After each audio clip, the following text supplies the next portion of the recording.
Throughout the years, Florida-Auburn clashes have proven to be hard-hitting.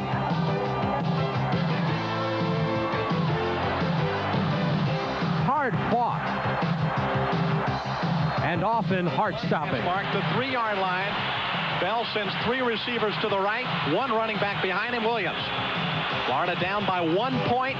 Bell back to throw, looking for 2 points, steps up in the pocket, can't find anybody, he's open, he'll run, he scores! What a play! What a play by Kerwin Bell! This place is a mob scene! Unbelievable! Today, the Florida Gators enter Jordan-Hare Stadium undefeated in the SEC, with their eyes clearly focused on the conference title. And the Tigers of Auburn are an important step toward that ultimate goal. We go by the motto, it's not where you're at, it's the direction you're going. And we just want to go out every night, give our best, and hopefully we'll be fortunate to carry on our winning tradition. The Florida-Auburn series is one of the oldest in the SEC and is synonymous with tradition. This game usually has a significant impact on the conference race, and this year is no different. The tradition of Florida-Auburn next on Sports Channel.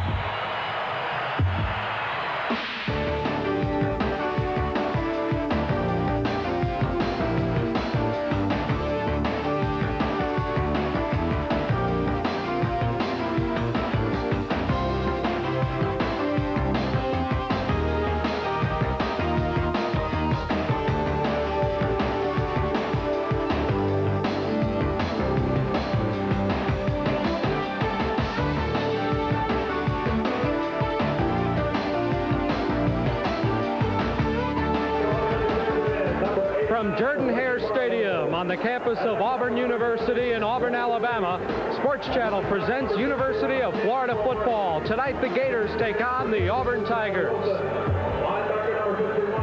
It's the 5th largest city in the state of Alabama on game day, Jordan-Hare Stadium, where more than 85,000 are expected to watch the Gators and the Tigers on a beautiful Saturday. Hello, everyone. I'm Larry Vittel, working alongside Jim Yarborough once again as we bring you exciting Gator football on Sports Channel. The Gators unbeaten in the Southeastern Conference, and Jim, Florida's been in this position before, but as all Gator fans know, it comes down to Auburn and Georgia back-to-back. That's right, Larry. They call this amen corner. You have to say your prayers before you come to Auburn and play the Georgia Bulldogs. The Gators had great success with these 2 teams last year, but this year might be a different story. The Gators are in commanding position with the Southeastern Conference lead right now, undefeated, but they need to win this ball game. Absolutely. The Gators looking for a victory at Auburn, something that's been hard to come by. But for the Auburn Tigers, 1991 has been extremely difficult. They've had a bunch of off-the-field allegations against assistant coaches and boosters of the team. They've also had trouble on the field. The Auburn offense has really struggled. And the first guy to look to is the trigger man, quarterback Stan White. That's right. Stan White, as a redshirt freshman, had a great year last year. As you look at his 1990 stats through the first 7 games of the year, this year, Larry, his stats have fallen off considerably. His percentage completion down to 48%. But most telling, I think, is TD production, only 5 and 9 interceptions to date. And those numbers have converted to recognition in the wins and losses. Auburn was 6-0-1 heading into this game last year. They're 4-3 coming into today's contest. But it's not all Stan White's trouble, really, for Auburn, because they have built their entire tradition on running the football, and they haven't been able to do it consistently. Well, generally, Auburn's led by an All-American tailback, one of the most dominant players in the country, perhaps. But this year it's not been the case, although they have had good production during their 4 wins, averaging over 224 yards per game. But look what happened when they lost. Their yardage production went down to 151 yards. Only 1 back in their losses gained over 50 yards. Conversely, when they were winning, they had at least 5 backs on different occasions get 80 or more yards. Now, much has been said in Auburn this week about the revenge motive. The Tigers were embarrassed at Florida Field last year. Well, we have our own Steve Babick down on the field to remind people that Auburn's not the only one with revenge on their minds today. Well, Larry, first of all, you can equate the Auburn situation to what the Gators had back on October 12th when Tennessee came to town, and the revenge factor was on the side of the Gators. Well, obviously, after last year's Florida big win over Auburn, 48-7, the revenge factor exists here with the Auburn Tigers. But keep this in mind. First of all, 2 years ago, the Gators suffered a heartbreaking loss here to Auburn, 10-7, in the final seconds of play. And also keep in mind that these Gators, juniors and seniors, have never won here at Auburn. So both sides of the field have something to prove today on this field here at Auburn. Let's go back up to Larry. Okay, thank you very much, Steve. We are moments away from kickoff. The Florida Gators and Auburn Tigers coming up next right after these words on Sports Channel. Sports Channel's coverage of Florida Gator football is brought to you by Dairy Farmers Incorporated. Milk, it does a body good. By First Union Service, we guarantee it. By Osmos and Great Southern Wood, the most trusted name in wood preserving. By OM Genuine Draft and OM Genuine Draft Light. Real draft beer without the K. By Amalie Southeast Formula Motor Oil, built to keep it cool when the heat is on. And by Chevrolet and your Florida Chevrolet dealers.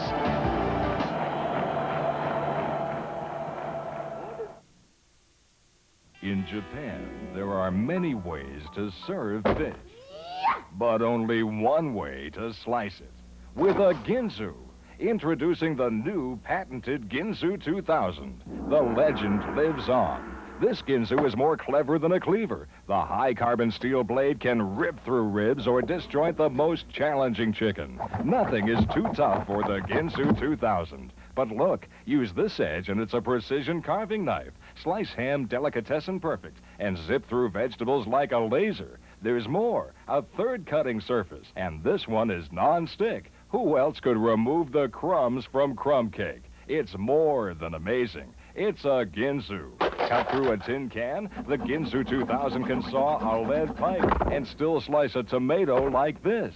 How much would you pay for this exclusive new Ginsu? Don't answer, because you also get 6 legendary Ginsu steak knives. These double serrated blades treat any steak like it's restaurant prime. But wait, there's more. We'll also give you this Ginsu paring knife for delicate cutting, plus this fruit and vegetable knife that can go through a nail and still never need sharpening. You even get this Ginsu utility knife that slashes through rope, strips electrical wire, and speeds through floor tile like this. Now, how much would you pay? Well, the knife of the 90s is priced like the 70s. You get the Ginsu 2000. Everything, all 10 superior quality knives, backed by our famous 50-year guarantee. Great season weather-wise for the Florida Gators. The only day when the weather was not so hot was at Syracuse when the Gators played indoors. Today it's a beautiful day, 55 degrees. We'll warm up a few more before it starts cooling off. Just a slight breeze shouldn't be much of a factor in the ball game, and beautiful skies here in Auburn. Had this game been played yesterday, it would have been a much different story as a front moved through, but it has left us with beautiful football weather on a crisp November afternoon in Auburn, Alabama. Now let's take a look at today's Great Southern Wood key matchups. You look at the Gator passing attack, the best in the SEC, but Auburn doesn't give it up a lot of yards through the air. Well, statistically, that's the case. They do lead the conference, but they've really not played a team that can pass the ball like Florida, with the exception of Tennessee, of course. So we'll find out how tough that pass defense is of Auburn's today. The Gators are number 1 against the rush, and the Tigers, obviously, as we mentioned, their tradition means that they run the football. They love to run the football, and that Gator defense against the rush will be tested today. The Gators last in the Southeastern Conference in penalty yards per game. They really have to turn that mistake situation around. So the Florida Gators, under the direction of Steve Spurrier, the Gator head man, 9-2 in his first season, and brings a 6-1 team into this one. 15-3 overall, only 1 loss to Southeastern Conference competition for the Gator head man.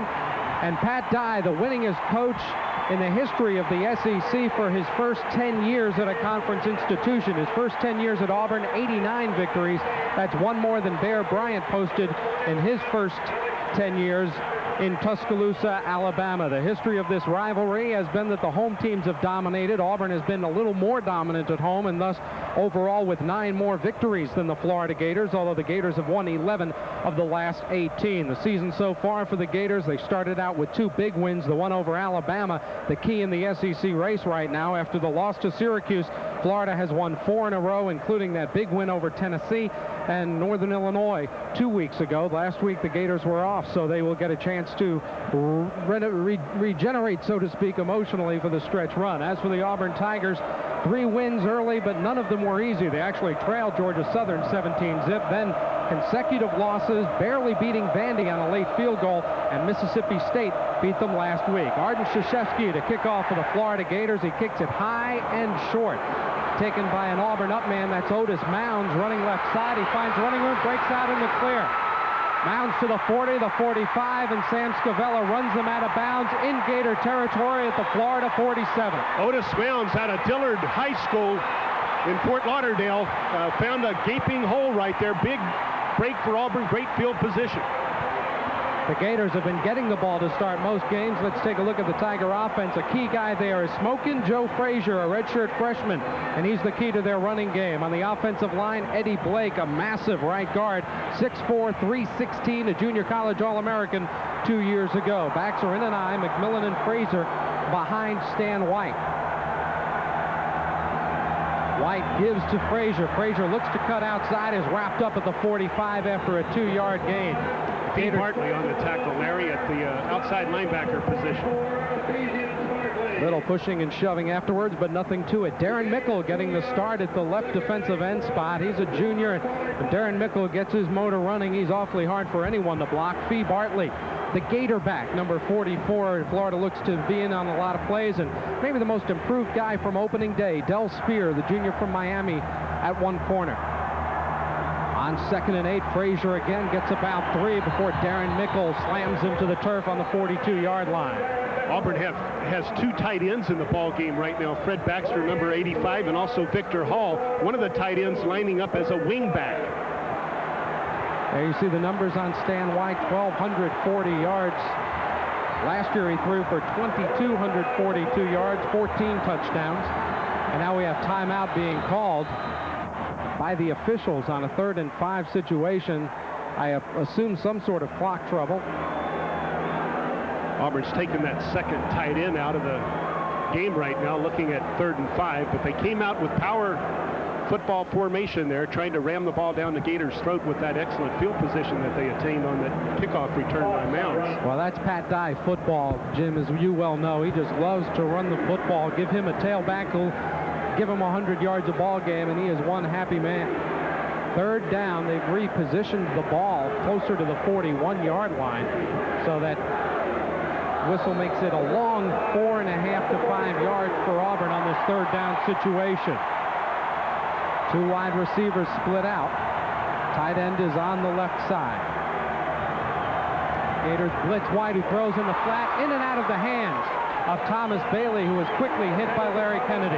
Gators aggressively blitzing Stan White there on 3rd and 5. The Gators lead the conference in 3rd down conversions as a defensive unit. That time Kennedy luckily slipped, but unluckily slipped, but Bailey wasn't able to come up with a catch.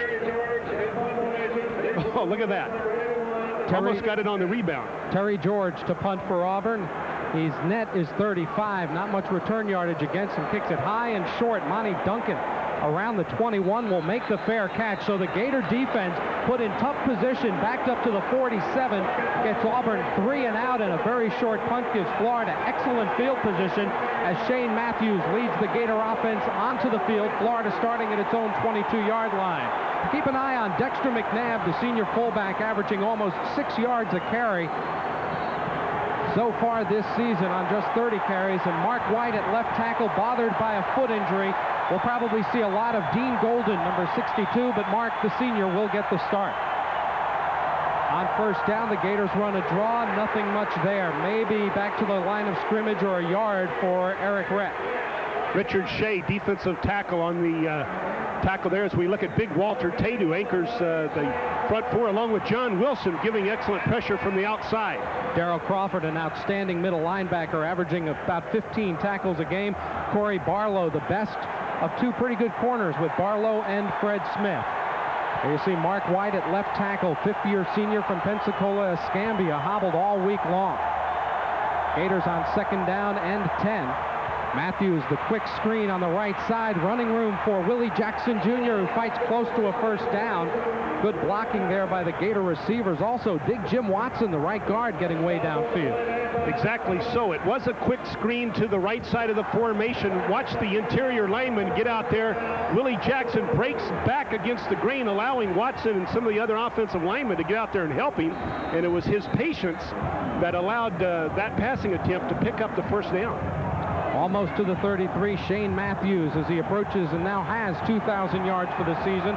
18 touchdown passes. The next best total in the SEC is 8. On 1st and 10, a little delay to McNabb, runs away from one tackler, scrambles for about 3 or 4 yards. That's hard-earned yardage for the senior fullback. Well, that's a new ball play, as Coach Spurrier calls them. We haven't seen that one before. A little bit of a reverse action by the fullback, somewhat like a Statue of Liberty type situation, as we see Coach Spurrier signaling in the second down play. Gators did have an off week last week, had some chances to put in some new plays. Florida practiced 3 days, the off week and a regular week leading up to this ball game. 2nd down and 7 from the 36-yard line. Matthews, right side, gets it to his tailback. That's Eric Rett, and Eric Rett has a first down at the 44-yard line. Fred Smith makes the tackle, but the Gators are flooding that right side, and the guy closest to Matthews has been wide open. And there seemed to be some uncertainty on the Tiger defense as we look at Eric Rett, who has 252 yards with his 25 receptions this year. There is some uncertainty right now in Auburn's defense as the Gators come out throwing the football, and they've taken advantage of some short possession type passing routes. 1st and 10 from the 44-yard line. Florida's moved for a pair of first downs. Matthews, quick over the middle, incomplete, in and out of the hands of Dexter McNabb. A big hit from James Willis, a 6'3", 231 sophomore. Both inside linebackers, Darrell Crawford, number 56, and James Willis, number 51, preseason All-SEC picks. Outstanding depth at the inside linebacker position, and also, as you mentioned, probably 2 of the best cornerbacks the Gators might face this season. Auburn's a talented group on defense. Tiger defense allowing 310 yards per ball game. And we mentioned at the top of our telecast, they're tops in the SEC against the pass. 2nd down and 10 for the Gators. Matthews with time over the middle. It's caught for a first down. The Florida Gators get the ball to Monty Duncan. Monty hasn't caught the ball a lot. That's just his 5th catch of the season, but it's good for a first down in Auburn territory. I believe Monty might have been lined up as a tight end. From time to time this year, they put him in at that position. Finally, it was Fred Smith, number 6, making the tackle. Monty Duncan coming up with an excellent catch and another Gator first down. Matthews now 23 away from catching his coach for 4th. He's already passed Spurrier in yardage and touchdowns. Rett on the draw. Has got 5. Eric Rett fights ahead for 8 yards to the 30. Good blocking in the middle of the Florida offensive line will bring up 2nd down and 2. Boy, what pressure you do put on a defense, Larry, when you've got, in essence, a big wide receiver playing tight end, and you also have 3 wide receivers in the game, and you also have a tailback that can catch the ball. Then you come back with a draw because they're thinking pass. Another excellent block from Jim Watson, number 73, a 3rd-year sophomore from Newport Richie. Eric Rett, the Gator tailback, closing in on 1,500 career rushing yards as a Gator, and he's just a sophomore. McNabb gets the carry, gets the first down, and plenty more to the 23-yard line. Give Dexter McNabb 7. Excuse me, Larry. Great block at the interior by senior center All-American candidate Cal Dixon. Just wiped out the interior of the Tiger defense right there, allowing McNabb to get considerable yardage. There you see Dexter almost 6 yards per carry. What an impressive drive this is for the Gators on their first opportunity here at Auburn. And there's nothing better for a team on the road than to have the defense start out with a stop and the offense go on a drive. Now it's time to try to cash in. First down at the Auburn 23. Matthews fakes the draw. Throws left side, juggling catches made at the 10 again by Monty Duncan. Oh, that's a big break for the Gators. I don't think Duncan had possession. He did juggle it, and both officials started looking at each other, but neither one of them made the call. Let's see what happens as Duncan has it, bobbles it. I don't think he really had possession, but neither one of the officials looking right at it decided to call it incomplete. The ball is just an eyelash shy of the 10, so it's not quite first and goal, but it might as well be. First down, 10 yards and 3 inches for a touchdown for the Gators.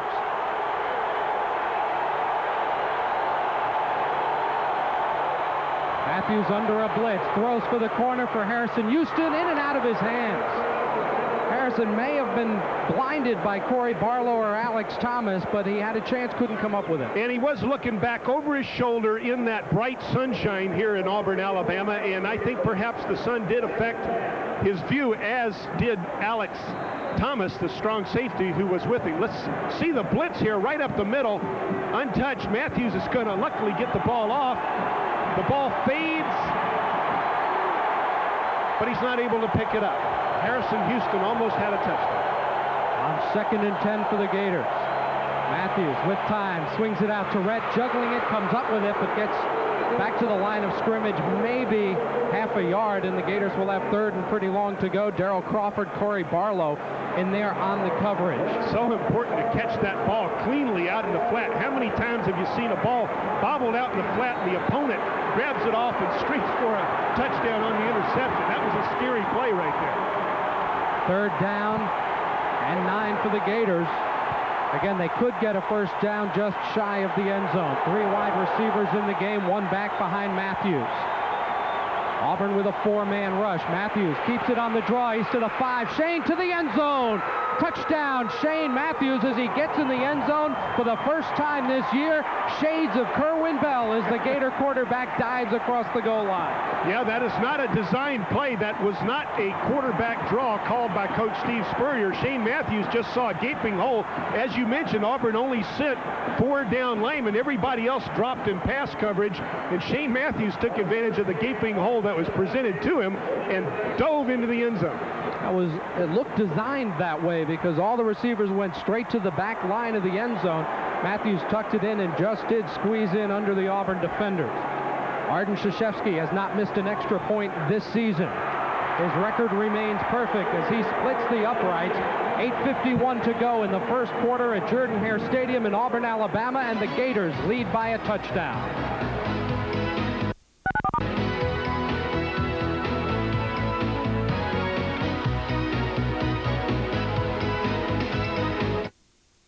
Up in the morning and out to school.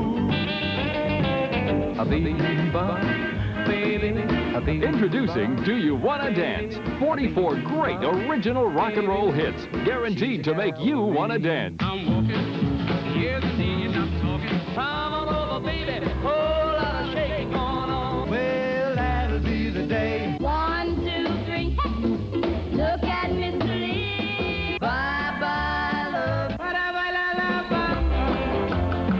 Rock and roll is here to stay. Well, do you want to dance? Do you wanna dance? Sure you do. Here's how to order. Call toll-free 1-800-841-0300. That's 1-800-841-0300. Or send $19.95 for 3 LPs or 3 cassettes, or $24.95 for 2 CDs, plus $4 shipping to Do You Wanna Dance? P.O. Box 4670, Omaha, Nebraska 68104.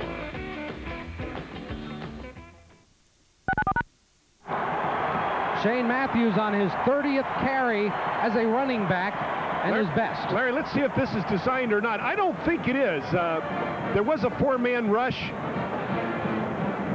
7 men drop back in coverage. Shane sees the linebackers have vacated the area. He takes the chance and gets into the end zone. Gators going 78 yards, a beautiful 12-play drive. Matthews running for the touchdown from 10 yards out. Also was 4 for 5 on the drive, good for 45 yards. So he is 10 yards away from reaching the 5,000 mark in his Gator career. Just a junior, Matthews with this game, 3 more plus all of next season ahead of him as he sets sight on the Florida record book. Gators to kick off. Arden Krzyzewski had a short kick that Otis Mounds returned all the way to the Florida 47. You know the Gators don't want to see that happen again. Yeah, that short kick really did hurt that Gator coverage. The Gators have been doing well against Auburn lately. That game last year, the 48-7 score was 7-7 at one point, so the Gators have now scored 48 unanswered points against the Auburn Tigers. And look at that Tiger running performance last year at Ben Hill Griffin Stadium. High and deep kickoff by Krzyzewski this time carries down to Thomas Bailey at the 4. Bailey has some running room right side up across the 30 to the 31-yard line. Carlton Pouncey and Kevin Carter in on the coverage for the Florida Gators, but Auburn with pretty good field position by normal standards, but horrible field position compared to the last time when they started out at the Gator 47. Stan White missed on his first attempt of the ball game. Will now try to get the Auburn offense going against a Florida defense that is allowing only 13.4 a ball game and has been very stingy against Southeastern Conference competition. Bailey and Overton are split wide. Backs in a split formation. Joe Frazier on the delay gets to about the 34, maybe the 35. Brad Culpepper makes the stop for the Gators. I see one example there of why the Gators are so tough against the run. It's the play of the defensive tackles. Brad Culpepper just overwhelmed the blocking attempt right there and made the tackle for a short gain. Brad having a terrific career as a Gator, a fifth-year senior from Tallahassee, Leon. And you see all the numbers, 41 tackles for losses. They'll try to add to that as this game moves along. 2nd down and 7. Jumping around, and then finally Stan White is the guy who jumps. We'll see if encroachment's called on the Gators. I don't believe any Florida player made contact. What are the offensive linemen doing? Look, they haven't moved out of their stance right.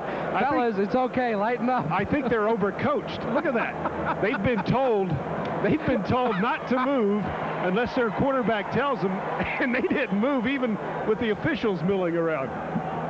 That's what you call a conscientious group right there. Of course, offensive linemen aren't conscientious. Oh, they're wonderful people. But I think what happened there is White tried to get the snap when the Gators jumped, and he pulled back as if he was getting the snap, and obviously Bob Meeks was not told to snap it, nor were the other guys told to move, so it'll be a false start against Auburn. Move it back to the 30 where it'll be a 2nd down and 12 situation. Let's watch. He did snap it. Yeah, I don't know. I think maybe the officials... Well, that's not a... I think they might have blown that one because the Gators were in the neutral zone. Meeks did what he was supposed to do, catch them there by snapping the ball, but yet they penalized Auburn. Well, either the Gators were offside or that's a loss of 2 for Stan White. There was no penalty. Auburn trying to set up the screen right side. Frazier will be hit for a very short gain as Brad Culpepper and Larry Kennedy are there defensively for the Florida Gators. And Timmy Paulk, the excellent inside linebacker with the great speed, was outside to stop that screen. Here comes Kennedy, the young freshman who's having such a great year at the cornerback position, making the tackle in the open field with the help of his defensive tackle, Culpepper. There's Kennedy, freshman out of, where's Sarasota Riverview. John Sprague, the coach at Riverview, one of the standout programs in the state of Florida, of which there are many. 3rd down and long for Auburn. White steps back, throws a quick hitch on the left side, looking for running room and finding none is Orlando Parker. He's a sophomore from Montgomery, ends up gaining, or actually probably losing a yard or two back to the 31. So the Gator defense once again 3 and out as Tony McCoy exhorts the Florida fans in the back left corner of the stadium. And Florida scrambling to get out on the field for this punt situation. But the Gators got 10 men on the line. Pretty good rush, but George gets it away. Monty Duncan drifting toward the 40. It hits him. Loose ball. Auburn will get it. Very careless play by Monty Duncan. Never signaled fair catch. Yeah, he was going to try and catch the ball unwisely, as it turns out, because the Auburn coverage team was... Look at that. They were so close to him, yet he failed to signal the fair catch. I don't know what he was thinking about right there, but he certainly wasn't able to come up with a catch. Well, the Gator defense for the 2nd time back in their own territory with the ball at the 39-yard line of the Gators. Auburn has not moved the football, but they have good field position. Gator defense digging in. 6:31 to go, first quarter. White takes the draw, looking deep, right side, will throw underneath to Frazier. It's knocked loose, and there's a flag.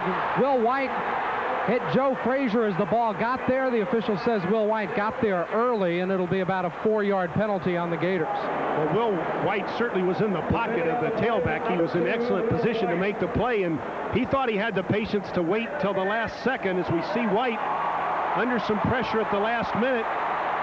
I don't know about that. That looked like a nice play by Will White.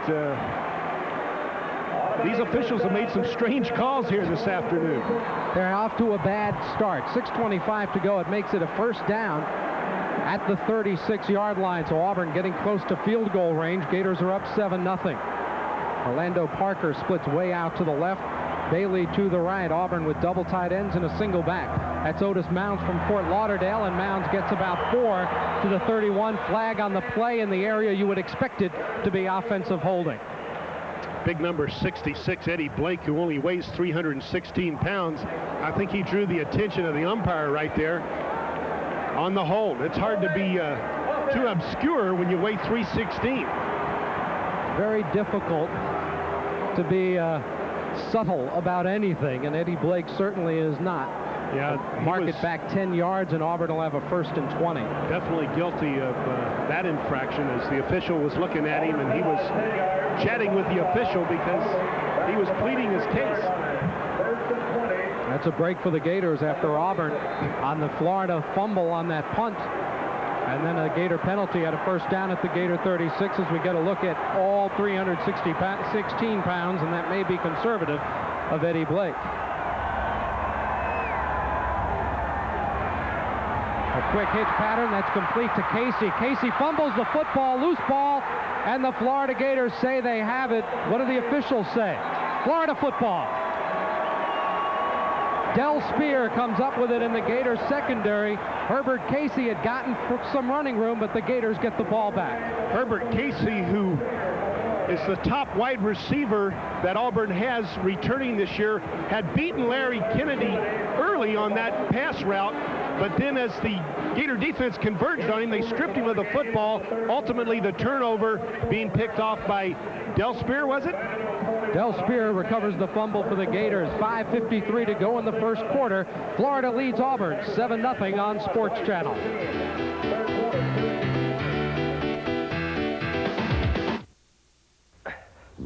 Honey, what are you doing? Building a stadium. What does it look like? Why? Do we need one? You know how much I love sports. I never miss a game. Read the paper. But I need more. With this stadium, I'll get the whole story. Now stand back. I'm ready to blast. Honey, wait. The guy on TV says you can get the inside story in the Sporting News. Guy on TV? That's right, Joe. Only the Sporting News gives you an in-depth look at baseball, football, basketball, and hockey 52 weeks a year. You get analysis of who's hot, who's not, and why. Reports on every team, even off-season, plus these incredible stats. To top it all off, the Sporting News publishes super special issues all year long. So I don't have to build a stadium? No stadium, Joe. Just call toll-free to start your subscription at a terrific price. You can pay in 4 easy installments, even charge it. Hey, this Sporting News really is something. Of course it is, dear. Now, how are you going to clean this mess up? No way, Joe. The Sporting News, more than just the score.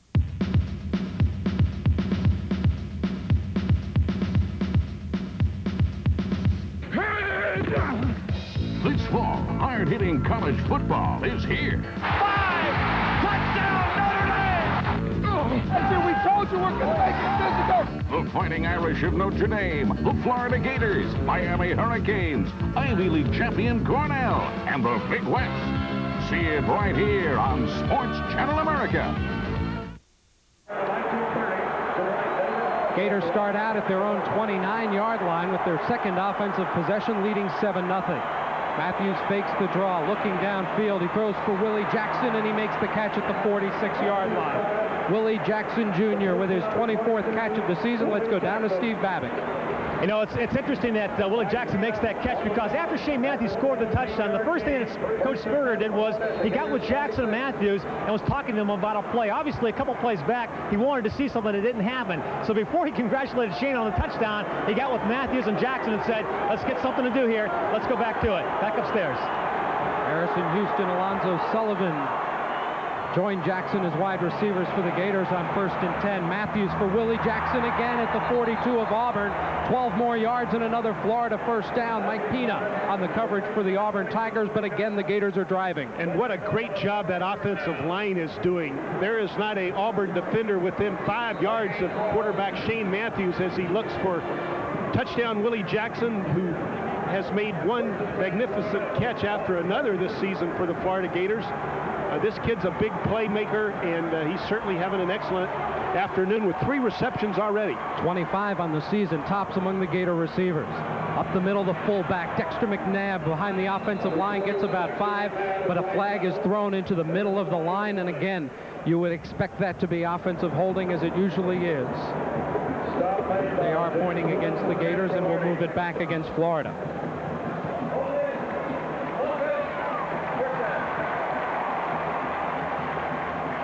Let's go back to Steve Babbitt on the sidelines. Thanks, Larry. And you know, talk about Willie Jackson and all the other wide receivers. The importance of their play today is also highlighted by the fact that Trey Everett made the trip, and there was maybe a slight chance that he might be able to go, but he's in street clothes today. So obviously that hamstring's still bothering Trey Everett. So the Harrison Houstons and the Willie Jacksons and the Monty Duncans and Alonzo Sullivans, it's their show today. Back upstairs.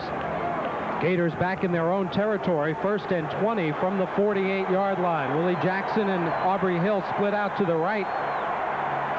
Eric Rett, or rather out to the left, Eric Rett toward the top of your screen, along with Monty Duncan on 1st down.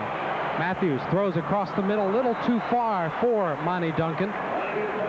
Benny Pierce, James Willis in on the coverage for Auburn, but it'll be 2nd down and 20. Mike Pina, the free safety, breaking on that play as well. As we look at Trey Everett, what a loss that is to this Gator offense. Coming into the 1991 season, he was going to be the man at wide receiver, but he's been hampered by that hamstring and some minor injuries all season long. It's really unfortunate for him and that Gator offense. Very frustrating for the young man as well, who started off so well last year before suffering a broken rib. On 2nd and 20, the Gators on the draw, don't get back to the line of scrimmage as big Chucky Johnson is there to wrap up Eric Rett for a loss of a couple. Chucky Johnson, a 280-pound junior from Fayetteville, North Carolina. Defensive tackles for Auburn are huge, and generally big guys like that are tough to run the draw against. And right there, they just swarmed all over that attempted draw by the Gators. What do you have in your bag of tricks for 3rd and 22, Coach Spurrier? The Gators a long way from 1st down yardage. The split receivers out, 2 to the left, 1 to the right. Auburn looks to be going with a 3-man rush. Matthews rolling out to his left, plenty of time. Shane throws, it's going to be intercepted. Taken away by Fred Smith, the cornerback, to the 45, and he's dragged down. Flag on the play. That could be a face mask on the Gators, and will put Auburn in Gator territory for the 3rd time. Fred Smith, the corner from Eufaula, Alabama, with his 4th interception of the season.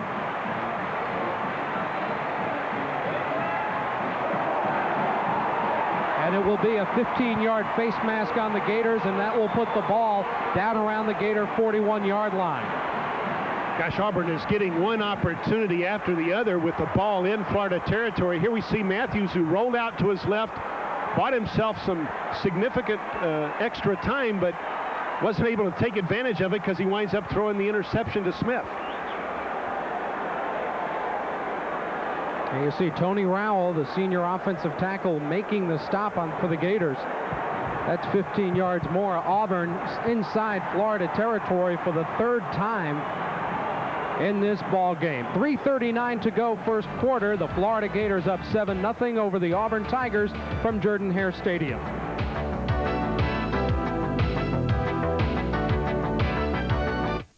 On June 23rd, BMW introduced the completely redesigned 325i Sports Sedan.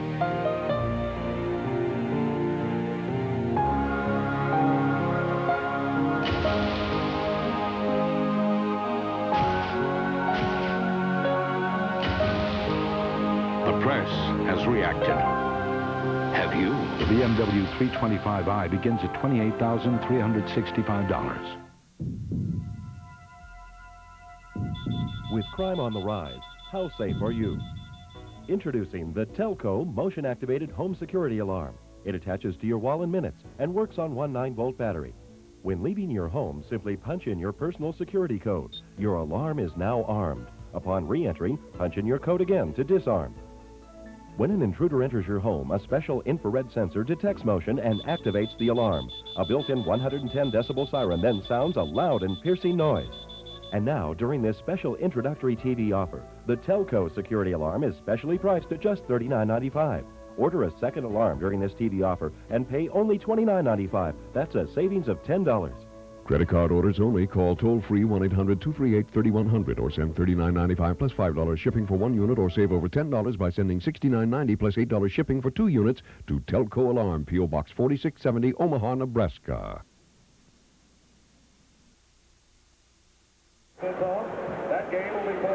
Be sure to join us on Sports Channel Thursday, November 7th at 6:30 for Gator Hotline. You can call in and talk with head coach Steve Spurrier about this game with Auburn and next Saturday's game with the Georgia Bulldogs. That's Gator Hotline with Coach Steve Spurrier and Mick Hubert, only on Sports Channel, the home of the Florida Gators. Be sure to check your local listings for Sports Channel and Gator Vision coverage in your area. Along with Steve Babbitt and Jim Yarbrough, I'm Larry Vitale from Jordan-Hare Stadium in Auburn, Alabama, where the Florida Gators lead 7-0, but Auburn is again in Gator territory as a result of a second Florida turnover. The Gators with 3 penalties in this game for 28 yards. We mentioned they're averaging 10 penalties a game for 74 yards per ball game. Yeah, the last penalty on that interception was a face mask on the tackle in the open field. Auburn once again in Florida territories. Tremendous opportunities for the Tigers this afternoon, but that Gator defense has just stiffened up and not allowed them to get anything done when they're down there. This scenario is followed last year at Ben Hill Griffin Stadium. Everyone remembers 48-7, but Auburn had great opportunities early in that game. The Gator defense never let them get in, aside from the 1 touchdown, and went on to outscore Auburn 41-0 after the first quarter of that ball game. Auburn will start this possession at the Gator 41, where it will be first down and 10. Overton and Casey, the wide receivers. Give left side, Otis Mounds cuts back against the grain and gets about 4 yards to the 37-yard line. Tim Paulk makes the stop for the Gators. Otis Mounds, we mentioned, out of Dillard High School in Fort Lauderdale. Saw some action last year for Auburn, limited action, only 5 carries, had some injuries and received a redshirt status. He's a redshirt freshman, and they think this kid could be a dynamo for their running attack. 2 receivers to the right, tight end on the left side. Double tight end formation with 1 running back for Auburn. McMillan, the fullback, gets tripped up at the 35. He had some running room, but Tim Paulk got him around the ankles and tripped him up for a short gain. Timmy Paulk responsible for containment right there, just scraped off to the left of his defensive alignment, making that tackle before the back could break into the open field. Tim Paulk, one of 12 finalists for the Butkus Award, given nationally to the top linebacker in the country, one of 3 in the state of Florida. Auburn facing a 3rd down conversion here, Larry. This Gator defense, number 1 in the Southeastern Conference in preventing 3rd down conversions. Auburn 0 for 2 so far as they have White in the shotgun. Gators jumping around on defense. They fake the delay, throwing left side. The ball is caught by the tight end down to the Florida 30-yard line. That's Victor Hall for a first down. The first down the Auburn offense has managed in the ball game. Oh, that was an excellent call. First of all, they line up in a shotgun. They fake the draw. Then it winds up like a bootleg. White just lofts it out to his big tight end. You know, the tight end in this Auburn offense leads the team in receptions this year. So they're used to using their big tight ends. That play they converted on the 3rd down, turned it into a first down. Ball at the 29 of the Gators, 1st and 10 with 2 minutes to go in the first quarter.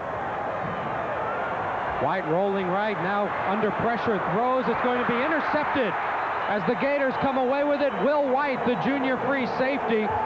Will White catches the throw from Stan White, which was thrown into a group of 3 Florida defenders. But he intended to hit Dale Overton, number 4, who was deep along the sideline, headed to the end zone. But I think Stan White got hit as he released the ball. Let's see what we can pick up here. No, I don't know that he did. I think he kind of short-armed it, or Timmy Paulk got a piece of it perhaps, but clearly the ball was underthrown. Overton had broken up along the sidelines deep, but that ball considerably underthrown. Once again, Auburn wastes an opportunity. The Gator defense stiffens and comes up with a turnover of their own. 12 career interceptions now as we have timeout called. The Auburn defense was confused. as Auburn was out there with, I guess, only 10 players on the field, so they call timeout. We'll hold it right here as we talk a minute about Will White picking up his 12th career interception for the junior from Tallahassee, Godby. Now second all by himself. He was in a 5-way tie for second place, now just one away from Bruce Bennett's career record of 13 for the Florida Gators. And of course the Gators have 3 more games to play after this one, so Will White's really got an excellent shot at breaking that career record. He does a great job of being where he's supposed to be and reading the eyes of the quarterback. He had, as a safety, had drifted over there to help out deep, and the ball again clearly underthrown, an easy pickoff for Will White. Auburn has had trouble with turnovers this year, -4 on the season. The Gators have turned it over twice in this game, but Auburn has given it back twice. The fumble by Casey in Florida territory, and just there the interception by Florida's Will White. There you see Will. Early in the year, he was struggling. A lot of the Gators defenders were confused about the scheme and the assignments and alignments of Ron Zook's defense and the changes that were made from last year. But for the Florida Gators, they are coming on. They're coming of age this secondary, and it's a very young group. 3 juniors and a freshman get most of the playing time. Shane Matthews, 7 of 11, 79 yards. On first down from the 13-yard line, Dexter McNabb fights back to the line of scrimmage, and that is it. Auburn tackle made by Mike Pelton, a redshirt freshman. Pelton doing a super job there, scraping outside, not allowing McNabb to bounce outside. He was responsible as an inside linebacker. Watch number 50. He's going to scrape out to the outside, avoid Mark White's block, make the tackle on McNabb, and doing an excellent job for Auburn right there. Took away the angle for the Gator blockers. The Gators go with 4 wide receivers on second down and 10 from the 13-yard line. 7-0 Gators with 1:13 to go. Matthews has 3 seconds to snap the ball. Gets the play off just in time. Under pressure. Shane throws it right side. Overthrown, intended for Harrison Houston. But a big hit on a corner blitz by Fred Smith on Shane Matthews. Well, he knew that was going to happen. He saw it. They had tipped off before the snap that they were going to blitz. That's why he checked off to the big, deep corner route right there, hoping to loft the ball out to his wide receiver who had man-for-man coverage. But he got hit just before he could release the ball, or at least he had to release it a little bit sooner than he wanted to, and it was overthrown. Third down and 10 at the 13-yard line. Gators deep in their own territory, 3 receivers out to the right. Houston, Jackson, and Hill. Matthews back to throw, runs away from pressure. Shane scrambling, throws complete up to about the 25. Lunging forward for the first down is Willie Jackson Jr. Once again, Shane Matthews finds a little bit of extra time by rolling out. He didn't intend to roll out there, but the pressure up the middle forced him out to the right. There was no Auburn Tiger out there, so once he escaped from the interior, there he has extra time. And this quarterback, being so proficient with a pass completion percentage over 60% for the year, does another excellent job finding a wide receiver. First down from the 24, quick screen to Jackson. Willie Jackson to the 30 to the 32-yard line, maybe the 33 when he was run out of bounds by Corey Barlow with 33 seconds to go here in the first quarter. Shane Matthews engineering the Florida offense on a 78-yard drive on the Gators' first possession. Matthews intercepted on the second drive, and here on their third try, the Gators again looking to move the football, picked up about 9 yards on first down. Officially, they call it 2nd and 2, but the Gators just need about 3 feet in the length of a football for a first down, and they will get that on that running play up the right side as Dexter McNabb carries across the 35 for a first down, stopping the clock with, as you see right there, 27 seconds to go in the quarter. Carrick and Cunningham, Walter Tate making the tackle for the Auburn defense. I think one thing the Gators on offense have to be aware of right now is they need to be patient. They need to be patient, move the ball the length of the field. Don't get too greedy and try and bite off too much yardage with one chunk. 10 first downs already in the opening quarter. That's a terrific number for the Gators. 9 seconds left in the quarter, 2 fewer seconds on the play clock for the Gators. Matthews drops back as the first quarter comes to an end, rolling right side. Shane will be chased out of bounds at around the 40-yard line. He got hit at the 41 as he crossed out of bounds. No flag thrown, no flag called for, but Shane did manage to pick up about 4 for the Gators on the final play of the opening quarter here at Jordan-Hare Stadium. Auburn really having problems breaking down the on containment. Back with the second quarter of the Gators and the Tigers. After this timeout, you're watching Gator football on Sports Channel.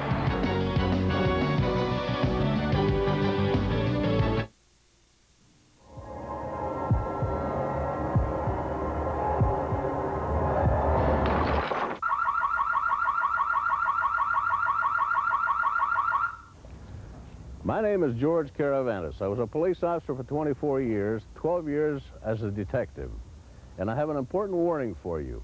What happened to that car happens millions of times a year across the country, and the numbers are increasing at an alarming rate. You could be the next victim.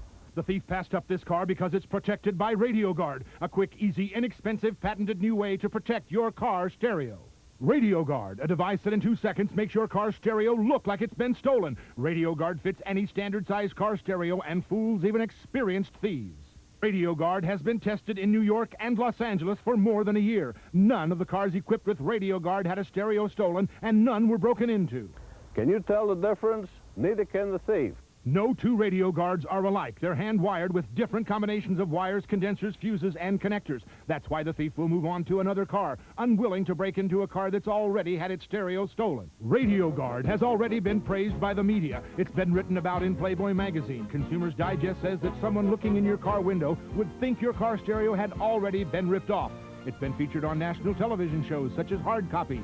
ABC's Home Show says Radio Guard is a great idea. Now's your chance to beat these thieves at their own game. Radio Guard will protect your car like nothing else on the market. We're so confident that Radio Guard will work for you that we'll pay up to $200 if your car stereo is stolen while using Radio Guard. Order now. For rush delivery of your Radio Guard, use your credit card and call 1-800-258-6400 or send $19.95 plus $4 shipping to Radio Guard, P.O. Box 8900-B, Buffalo Grove, Illinois, 60089. Don't wait for your car radio to be stolen. Order your Radio Guard now. Call 1-800-258-6400. The Gators have won only 4 times at Jordan-Hare Stadium, but they take a 7-0 lead into the start of the second quarter, and Florida will have second down and 6 at their own 41-yard line. Willie Jackson Jr. off to a terrific start in this game. Look at the numbers, 5 for 60 in the opening quarter of this contest, and 3 of those catches were on third down, getting a first down. Well, the Gators desperately need a wide receiver to step up and take over the leadership position they lost when Trey Everett went down early this year with the injury, and Willie Jackson's been one of those guys that has really been extremely productive. Florida with about 7,500 to 8,000 fans here in the stadium, in the official section of Florida fans that are in the back left corner of the stadium as we look at it and as you look at it. A number of Gator fans also made the trek and tried to get tickets from Auburn fans. Auburn having a difficult year, and the Gators unbeaten, alone atop the SEC, and they must win this game to remain alone at the top of the conference, since Alabama has already beaten the Mississippi State Bulldogs. Bama with games remaining against LSU and Auburn. The Gators after today will take on Georgia and last place Kentucky. And of course Auburn still has to face the Georgia Bulldogs and the Alabama Crimson Tide. Auburn with 2 conference losses. Bama has just the 1. Second down and 6 for the Gators with receivers all over the place. No back behind Matthews. Auburn with a 4-man rush. Shane with lots of running room, and he'll get to the 50 and slide down there and take a little push from Frankie Stankunas afterwards. Stankunas from Suwannee County High School in Live Oak. But Shane Matthews picks up another 10 yards running the football. A real heady play by Matthews. He just sees the vacated area where the linebackers were. Auburn out there with extra defensive backs. That short area the linebackers usually cover completely wide open after he breaks through the pass rush. Gators with a late substitution causing confusion, and Harrison Houston calls timeout over by the Florida sideline. Shane Matthews heads to the Gator bench, and we head out of here for a minute or two. 14:35 to go first half. Gators up 7-zip.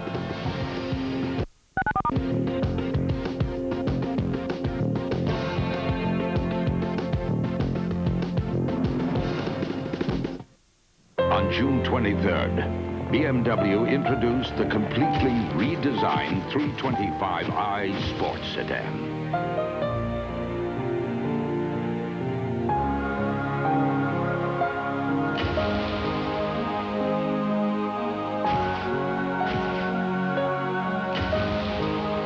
The press has reacted. Have you? The BMW 325i begins at $28,365. Do you realize just how much difference there is in life insurance rates from one insurance company to the next? For instance, if you're in good health and don't smoke cigarettes, Garden State Life Insurance may be able to save you as much as 50% off the cost of your life insurance. You owe it to yourself to get the facts fast. By calling now for this free information today. 800-238-3100. Garden State Life Insurance. 800-238-3100.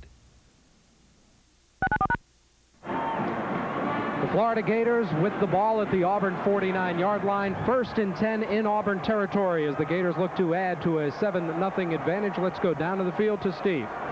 Well, an injury report on Shane Matthews, but nothing serious. On that touchdown run, Shane Matthews' left hand, the pinky on his left hand caught the Auburn helmet, and it got cut pretty good. They had to tape it up. But fortunately, obviously the non-throwing hand, so it shouldn't affect Shane's play at all, but something to keep an eye on. Let's go back upstairs to Larry and Jim. Yeah, we'll just stitch him up after the game. We won't worry about it now, poor kid. Well, these guys, you do these games and you've got broken collarbones and torn knee ligaments and broken legs and a sore pinky. Yeah. You got to have all kinds of injuries in the game of football. Be sure to tune in to Sports Channel for live National Hockey League action coming your way. Monday night at 7:30, the Devils will be on Montreal to take on Les Canadiens. Wednesday at 7:30, it'll be the Flames and Hartford Whalers from the Hartford Civic Center. Then Wednesday at 10:30, the Islanders and the Oilers, only on Sports Channel, the home of the NHL. At the Auburn 49-yard line, 1st down for the Gators as they look to continue a drive. Matthews fakes the draw, looks down the middle of the field. He throws complete to Willie Jackson to the 30.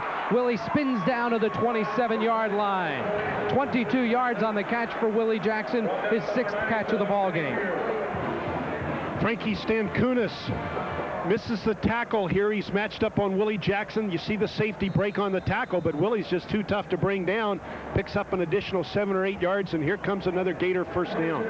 The Gators are able to run a 14 or 15-yard, just a quick hook pattern. Auburn safeties are backing up so quickly, they're giving the Gators the deep middle of the field. 1st down, Florida at the Auburn 27-yard line. Matthews this time gives it to Eric Rett. Eric Rett stutter steps to the 20-yard line.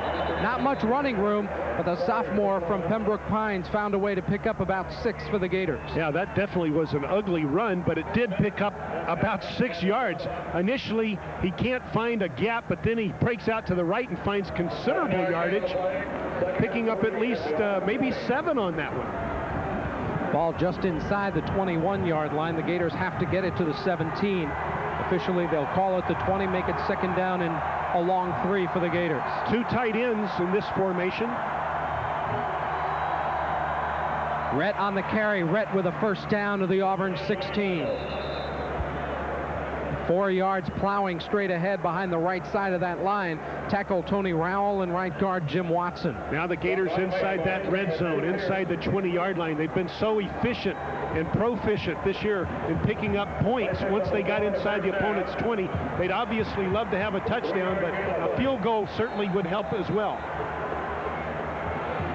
Move the ball halfway between the 16 and 17. 1st and 10 for the Florida Gators. Mixing in a little bit of the running game along with a very effective passing attack. Aubrey Hill and Harrison Houston split, double tight end formation for the Gators. Tosses to Eric Rett going with that counter play. Rett fights off one tackle and spins down to the 11-yard line. They hit him after a short gain, but Cal Dixon and Jim Watson and Eric Rett kept driving forward for good yardage. 6-yard gain of the play. The Gator tight ends have not been involved in the passing game that much this year, but they're doing a great job here blocking, matching up against the linebackers on the outside in essence, and with that counter action, allowing the running back to pick up some gaping yardage. 23 for Auburn. Their free safety, Mike Pina, was just knocked over by Eric Rett. Second down and a long 4 from the 11. Rett carries right side to the 10 and not much further, maybe the 9-yard line. Fred Smith, the corner, makes a nice play for the Auburn defense, and will bring up a 3rd down and 2.5 yards for the Gators as they try to get a first down. And Coach Spurrier, too, might be thinking this is 4-down territory. We have no idea what he might do, but with only 2 yards to go, 3rd down, they could considerably have 2 opportunities to pick up this yardage. They'd much rather do it on 3rd down, however. Gators send Willie Jackson to the left side. Double tight ends with Kelvin Randolph, the fullback, the slot on the right side. Little fade to the corner. Jackson got cut off, and the ball ends up incomplete. Corey Barlow just cut off Willie Jackson at the pass. Well, that's a surprise because Corey Barlow is one of the top corners in the conference. They choose to go after him on 3rd and short. Willie Jackson stumbles. Looks like his foot got caught up on Barlow's right there. That was a timing route. Matthews had already released the football. Gators luckily did not get the turnover as Willie Jackson turned into a defender, knocking the ball away. Arden Krzyzewski has missed his last 3 field goals. 2 of them have been tipped. He tries a 26-yarder for the Gators.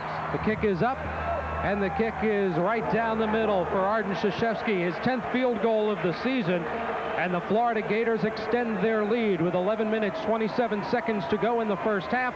The Gators lead Auburn 10-0. You're watching Florida Gator football on Sports Channel.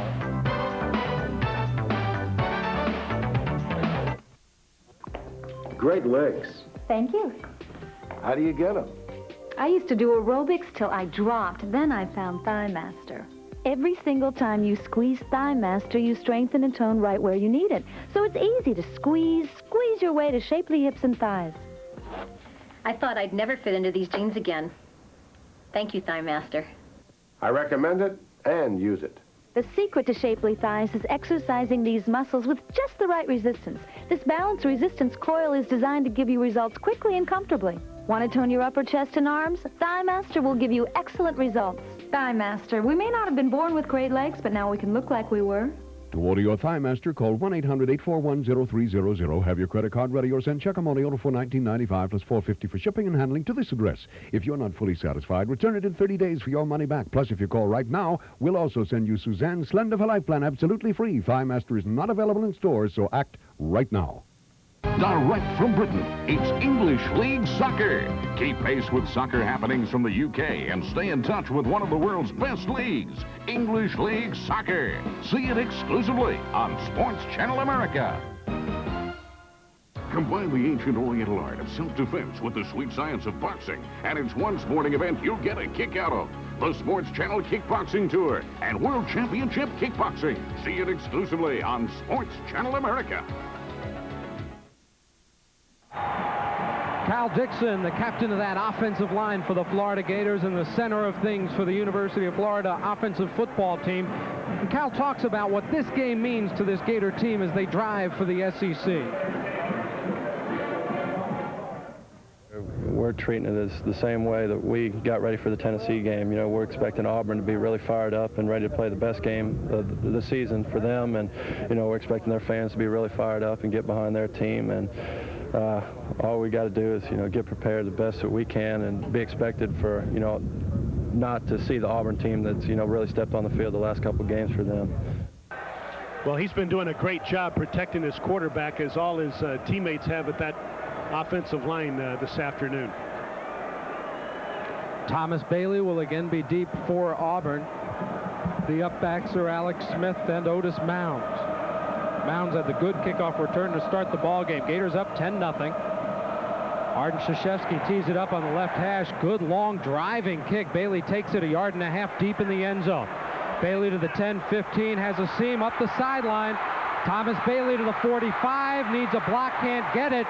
But the Auburn Tigers again, as the Gator kick coverage, which has been inconsistent all year, is not there, and Thomas Bailey gets the ball to Gator territory. Well, this is how you return a kickoff. You simply get the ball and sprint either up the middle or to the right or left. They choose the right this time, and along the sideline, there's not a Gator in sight. Krzyzewski gets run over right there. Finally, who is it? 29 making the tackle for the Gators. Sam Scavella. Ball at the 48-yard line of the Gators. Auburn in Gator territory for the 4th time. They have not yet scored, but the Gators keep giving them great field position. Stan White gives it to his tailback. Frazier looking for running room, doesn't get much, and is stopped after a gain of about 2 to the 45-yard line. Darren Mickle breaking outside there, Larry. Mickle seeing considerable action in the second half of the Gator season. Many observers think he might be the best athlete in that interior for the Gator defense. Gators' first drive was 78 yards for a touchdown. That one 78 yards for a field goal, making it a 10-0 ball game. We're inside 11 minutes to go first half. 2nd and 8, the Gators jumping around. The ball is, again, a quick snap to Stan White and a very late flag as the Gators were jumping around. Bob Meeks is trying to snap it as soon as he thinks a Gator might be in the neutral zone. The flag was thrown, but if the Gators are not offsides, that's just a loss of a yard for Stan White. Yeah, it looks like an obvious attempt to catch him in the neutral zone. No flag, loss of a yard, 3rd down. Good call. They're not off. No, Brad Culpepper bounced out to his left. He was close, but he wasn't offsides. Neither was Tony McCoy. No penalty, no flag. Let's start on. Loss of a down. Was it a loss of a yard for Stan White because they snapped the football. 3rd down instead of 2nd down. Auburn needs to get almost to the Gator 37 for a 1st down. White in the shotgun. Gators try to put the pressure on. The pass is caught by the tight end. That's Fred Baxter, very close to a 1st down. He's got a 1st down inside the Florida 37. White was drilled by Darren Mickle, and you see him flexing that left knee. Darren Mickle, the right defensive end, took an inside pass rush right there and got in White's face quickly as you see him get hit right there. But it's the big tight end who overpowers the tackle attempts to pick up the additional yard he needed to get the 1st down after he caught the football. Ball at the Gator 36-yard line. White, quick drop, batted down, getting a hand on it. Darren Mickle, who's then hit from behind and says hello to Joe Frazier, but Mickle with the big paw on it. 2nd down and 10. Of course, this Joe Frazier, unrelated to the Joe Frazier. Stan White gets the ball knocked down, as we mentioned, by Mickle on the right defensive end. He's made 2 excellent plays on this most recent series. Joe Frazier, one of the few heavyweight champs of the 1970s, not involved in a comeback these days. There you see, Darren didn't play the first 5 games, but he got busy in a hurry against Tennessee with 10 tackles. 10 minutes to go. Auburn shows a reverse. They give it off. Myrick Anderson misses the tackle for a loss, but the Gators will still run Orlando Parker out of bounds after a very short gain. Oh, Tony McCoy went down too on a peel back block by big number 66, the 316-pound Eddie Blake. He really unloaded on McCoy on this reverse.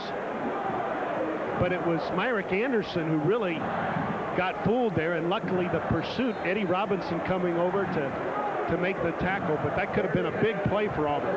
3rd and 10 at the Gator 36-yard line as Florida picks up another tackle behind the line of scrimmage on that play. Actually ended up being right on the line of scrimmage on 3rd and 10. Auburn with 2 receivers to the right, 1 to the left.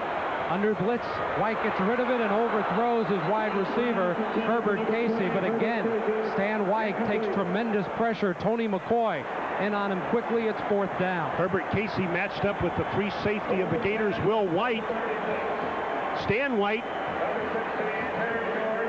hit as he releases the ball by Tony McCoy, but the ball sailed on him, clearly overthrown. Auburn wastes another opportunity to score. Terry George into punt as he tries to pin the Gators deep. It's a high kick. Monty Duncan will get out of the way, let it hit at the 4, and go on into the end zone. So the Gators get a break as George cannot pin the Gators deep in their own territory. 9:41 to go in the first half of this ball game. The Gators will have it at their own 20 when they begin play. Shane Matthews talking with Coach Steve Spurrier, but 4 times Auburn inside Gator territory, 4 times the Gator defense has answered. Yeah, the break was on having that ball bounce into the end zone. It wasn't that the defense got a break. The defense has been awesome, haven't they? With Auburn being in Gator territory so often this afternoon, but that Gator defense just stiffens and allows nothing to happen. And this is a Gator defense that's really been exceptional against Southeastern Conference opponents and allowing them hardly any scores at all. Tennessee, got one touchdown, and Mississippi State got one. They shut out Alabama, shut out LSU. This is the Gator defense's 18th quarter of conference play. They've given up 2 touchdowns, and that's important here at Jordan-Hare Stadium. The Gators have not done extremely well in Auburn. 4 victories total. That includes one back in 1927, back-to-back wins or on trips in 73-75, and then 85, one of the great games you'd ever want to see, as the Gators beat Auburn 14-10. Just a super game. Bo Jackson was in that one, got injured for Auburn during the contest. The Gators got a big touchdown pass from Kerwin Bell to Ray McDonald to win it. There's Neil Callaway, the offensive line coach for Auburn, talking to his troops. He's saying, guys, we got to get something going. We get one opportunity after another, and we still got a goose egg on the scoreboard. Gators have outgained Auburn almost 3.5 to 1. Closer to 4 to 1, just a few yards shy of 4 to 1. If they can pick up a few on this drive, they'll have that ratio. Imagine the bind Auburn would be in if they hadn't had good field position like they've had all afternoon. Gators have had to drive 78 yards for each of their scores, and they're 80 yards away from the end zone as they begin this possession. First down at their own 20. Willie Jackson, Harrison Houston in there. Monty Duncan flexed as the tight end, now comes in motion. On the delay, running up the middle, Willie McClendon gets a yard, maybe 2. Middle of the defense there for Auburn, including freshman linebacker Mike Pelton and Tim Cromartie, a junior out of Tallahassee Godby. Injured Auburn player on the field. That's Reggie Barlow, a senior defensive end, number 89. A little bit shaken up. Left wrist, or his hand is injured. Give just a yard to McClendon. It'll be 2nd down and 9 from the 21 as Barlow's helped off the field. Now let's hope he can come back in, the senior. Sometimes you hold that arm like that when it's your shoulder and you can't support your arm. They're going to take a quick look at him and maybe he'll get back in. 2nd down and 9 as the Gators have McClendon rather, split out. Auburn shows blitz. Matthews starts to change the play, has 5 seconds to get the ball snapped. Shane to throw deep, post pattern over the hands of Harrison Houston. Good coverage by Auburn as Fred Smith was there, and then doubling back to help is Chris Schelling, a backup defensive back in there. Nickel coverage, got a very good drop to take away the angle for Matthews.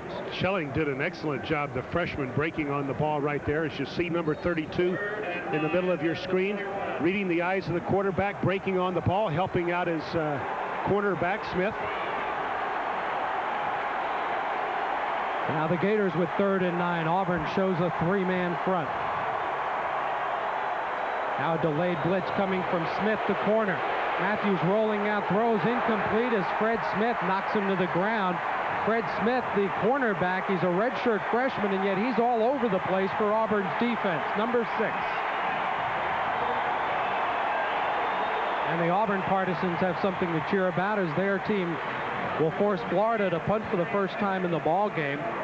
Freshman Shane Edge, 3rd in the nation at 44.2 yards per kick. And his last 2 have been simply awesome with his kicking, 51.4. That includes the Tennessee game when he averaged 54 yards on 4 punts. Auburn with a 10-man line. Thomas Bailey, the return man, deep. They blocked 2 punts in recent weeks. Not much pressure, not much of a kick from Shane Edge. It hits at the 50, bounces sideways at the 49 of Auburn. So Shane Edge for the Gators, just a 30-yard punt. That's his longest in a long, long time. There is a flag on the play. Auburn may have had 12 men on the field. It came from the back judge. We'll see. I don't think so. I think Carlton Miles made a block, and they interpreted it as a late hit, even though the whistle hadn't blown. I think they were so far away from the ball that they decided it was a personal foul. I think that's what it's going to be. There was... You're right, Jim. And look where Auburn gets the ball again. Opportunity after opportunity presented to this Auburn offense, and they've yet to get in the end zone or even get a field goal. Now look at them on the Gator 35-yard line, is it? 36? At the Florida 36. Auburn with a first down and 10. The Gator defense has kept Auburn from scoring. This is their 5th time inside Gator territory.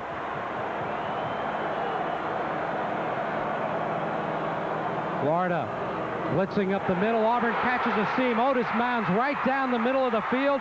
Picks up 22 yards to the Gator 14.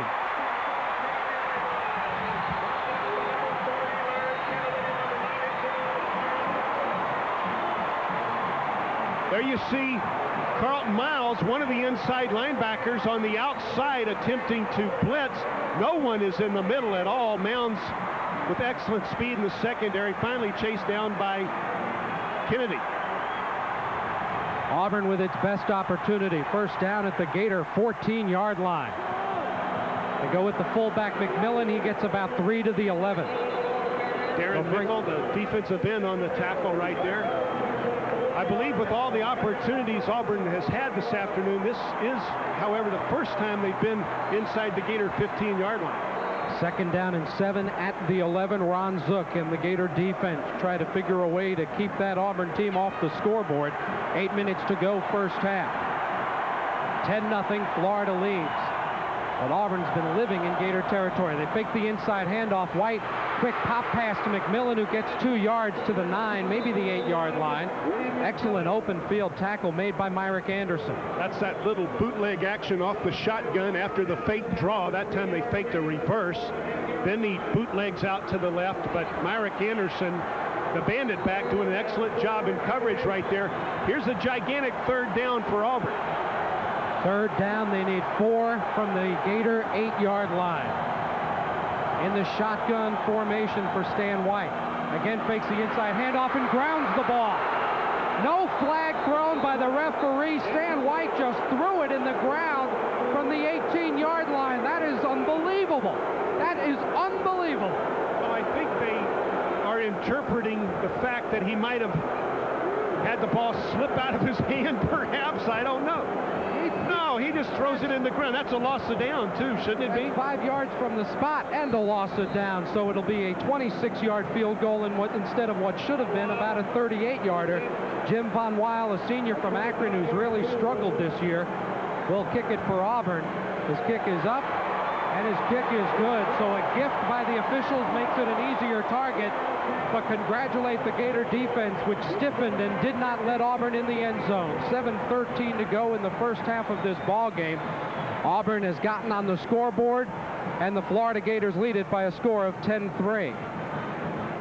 But Jim, the Gator defense has got to get a break. Florida's offense has had 2 long drives, but the special teams have given Auburn some great field position. Yeah, the Gator offense is kind of missing some cylinders right now in terms of efficiency, and they put their defense in a real bind.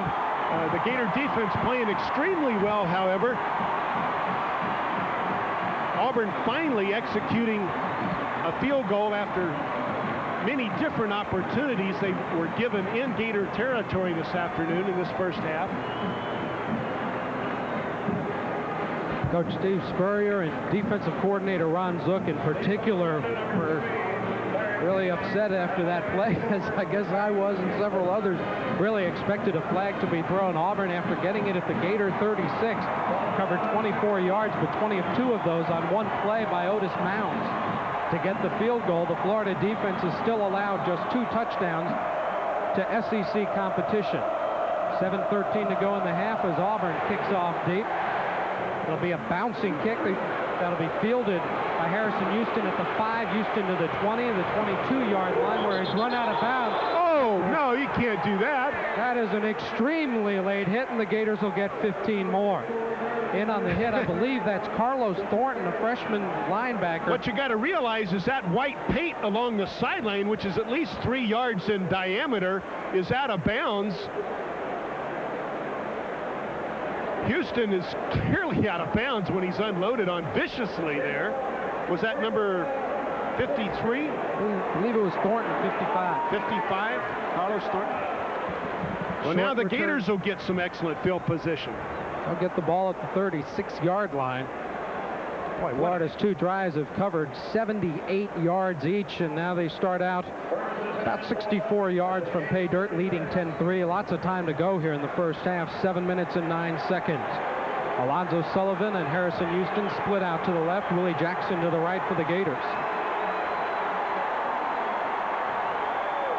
Matthews fakes up the middle.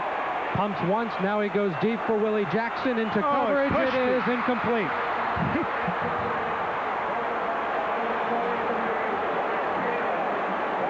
Mike Pina had a chance to pick it off, but couldn't come away with it. Well, it looked like he pushed Willie Jackson as Matthews pumps deep, but perhaps it was just a slip. I don't know how. I don't know it. The ball was in the air, and Willie Jackson. See if we can pick it up right here. Watch the push right here. There's the push. But no penalty. Second down and 10 from the 36-yard line. Matthews again with protection. Lots of running room. Shane to the 40, the 45, and out of bounds at the 47. Started to go out before he got the first down and realized he had to turn it upfield for a couple of more steps.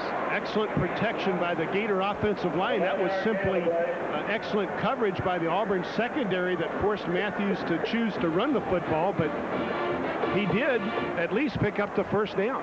Now the official calls timeout and asks for a measurement after they've already spotted the ball a half yard beyond what was needed for the first down, and that confusion is over with. Pat Dye didn't understand what they were doing either. So the Gators first down at the 47. Pat Dye at Auburn. Before that, coached at East Carolina, 1 year at Wyoming. That's a terrific one-loss percentage, one of the 10 best in the country. During his 10 years at Auburn, however, he's 5-5 against the Florida Gators. The Gators leading running back in this game, their quarterback, Shane Matthews, now with 35 yards. First down and 10 for the Gators.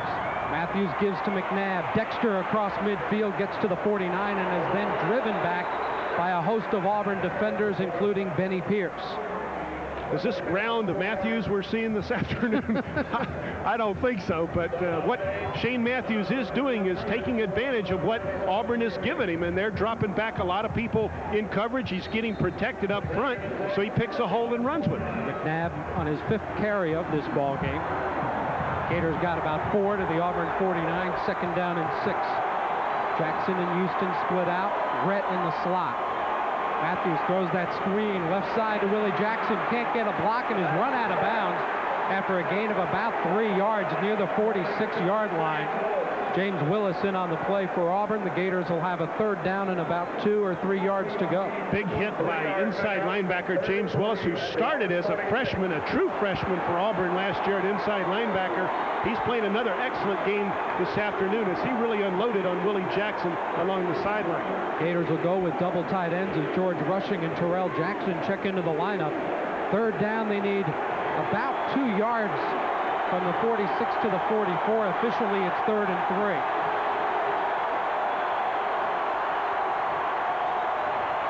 Gators fake the draw. Matthews looking for running room left side. Scrambles and goes out of bounds short of the first down. And the Gators will have to kick it away. Florida with a double tight end formation, left only 2 wide receivers, and Shane could not find anyone open. Got back to the line of scrimmage, added a yard to it to the 45. It'll be 4th down and less than 2. Once again, just excellent coverage in the secondary, forcing Matthews to choose to run with the football. He didn't take off because his protection broke down. It was just excellent coverage by the Auburn secondary. Auburn a little confused on their substitutions. Now the Gators get set to snap it on 4th down. Edge with a high kick, carrying inside the 10. It hits at the 6, bounces backwards, and the Gators down it at about the 10-yard line. So a good kick by Shane Edge, and Auburn, which has been starting in Gator territory all day long, will have to start back at their own 10-yard line. And what a valuable teammate to have for your defense when you have a punter who's having the kind of year Edge is having. He belongs to the defense. He controls field position in many instances, and right there he did a tremendous job of dropping the ball inside Auburn's 10-yard line. First down for the Gators, a 46-yard punt for Ed. He has punted twice, averaging 38. Auburn's not used to being in the shadows of their own goalposts. Double tight end formation for the Auburn Tigers on first down. They'll go right up the middle. Otis Mounds kicks it outside, gets about 8 yards. So Auburn, trying to get out of the shadows, did it very quickly with a nice pickup. Let's go down to Steve. That last offensive series, I know that you guys are talking about that third down play with Stan White, looked like intentional grounding. Well, on the Gator side of the football, or on the bench side, they were yelling that it should have been a fumble. It surely looked like a fumble. Either way, an incomplete pass wasn't what they were looking for from the officials, but that was the call. Back upstairs. Second down and 2 from the 18-yard line. Overton and Casey split out. Double tight ends again for Auburn. Frazier gets the carry, loses about 4 yards. Tony McCoy, another tackle for a loss. Flag on the play. Tony McCoy, Brad Culpepper, the two defensive tackles, doing a great job for the Gators this year. Okay, the tackle will not count. It's a dead ball, false start against Auburn. So instead of the Gators getting the tackle for a loss of 4, it'll be a 5-yard penalty, bringing up second down and about 7. Take a look at the 13. Tony McCoy on the right side of your picture there, penetrating the attempted block. He's in the backfield to make the tackle for a loss, but as Larry mentioned, it's negated because of the penalty. Boy, the Gators would have liked to have had that. 2 tackles for losses in the last game, homecoming against Northern Illinois for Tony McCoy. Second down and 7 for Auburn. White with a little shovel pass to Otis Mounds. Mounds to the 16, and he's gang tackled by a host of Gators. Game really extremely physical on the field, as well it should be in any SEC battle. These kids really going after each other, and right there at least 8 orange hats on that tackle. Third down and 3 from the 17-yard line. The Gators trying to get some field position for the offense. If they can stop Auburn here, they should get excellent field position. 4:15 clock running to go in the first half. 10-3, the Gators on top.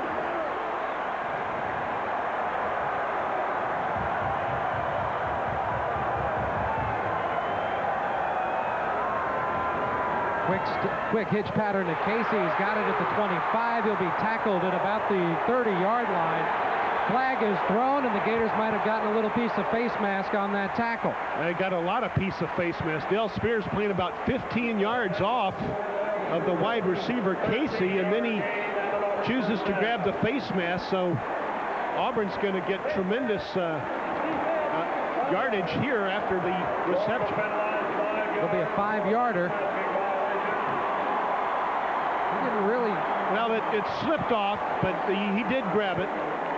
Auburn coach is making sure the flag flies. The official on that side of the field had a lot of help on that call. Auburn first down at the 35. 3 minutes, 45 seconds to go. The Gators now with 5 penalties in the first half. They average 5.5. The give is to Mounds. Bounces outside, bounces right into the arms of the Gator defense, led by left defensive end Harvey Thomas.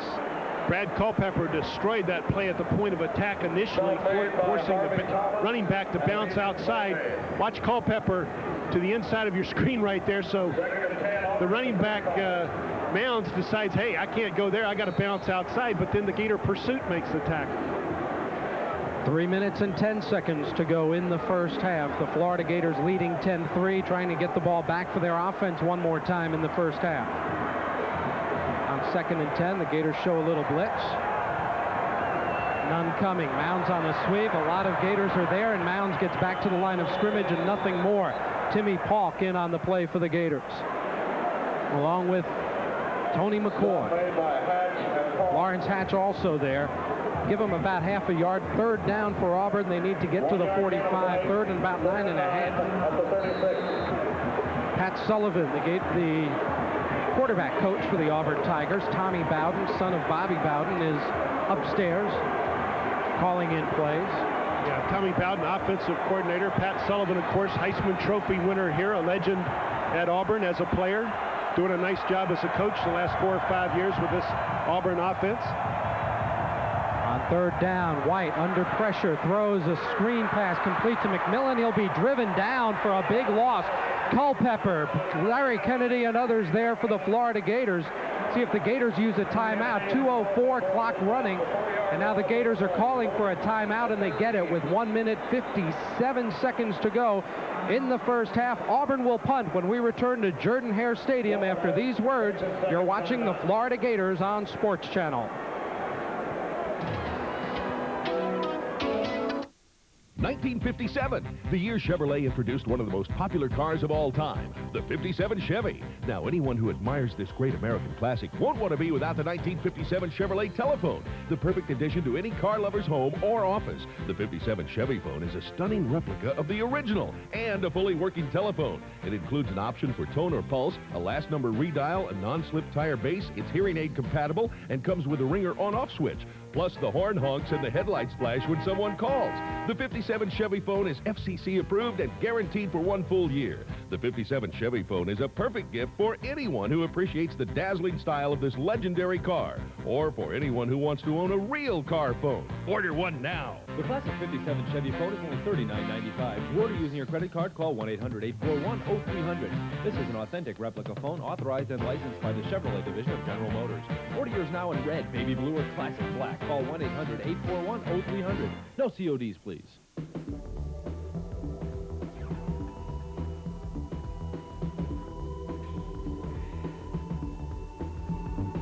To unlock your body's potential, we proudly offer Soloflex. 32 old-fashioned iron-pumping exercises, each correct in form and balance, all on a simple machine that fits in the corner of your home. For a free brochure, call anytime.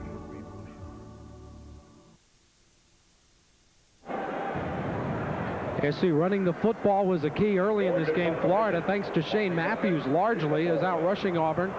Auburn Tigers only 50 yards on the ground against this Gator defense. Auburn to punt. George with a low wobbly kick. One hops Monty Duncan at the 29. Duncan to the 35, up to the 42 where he's run out of bounds. But the Gators will have excellent field position with 1:45 to go here in the first half. Flags all over the field back where the ball was snapped.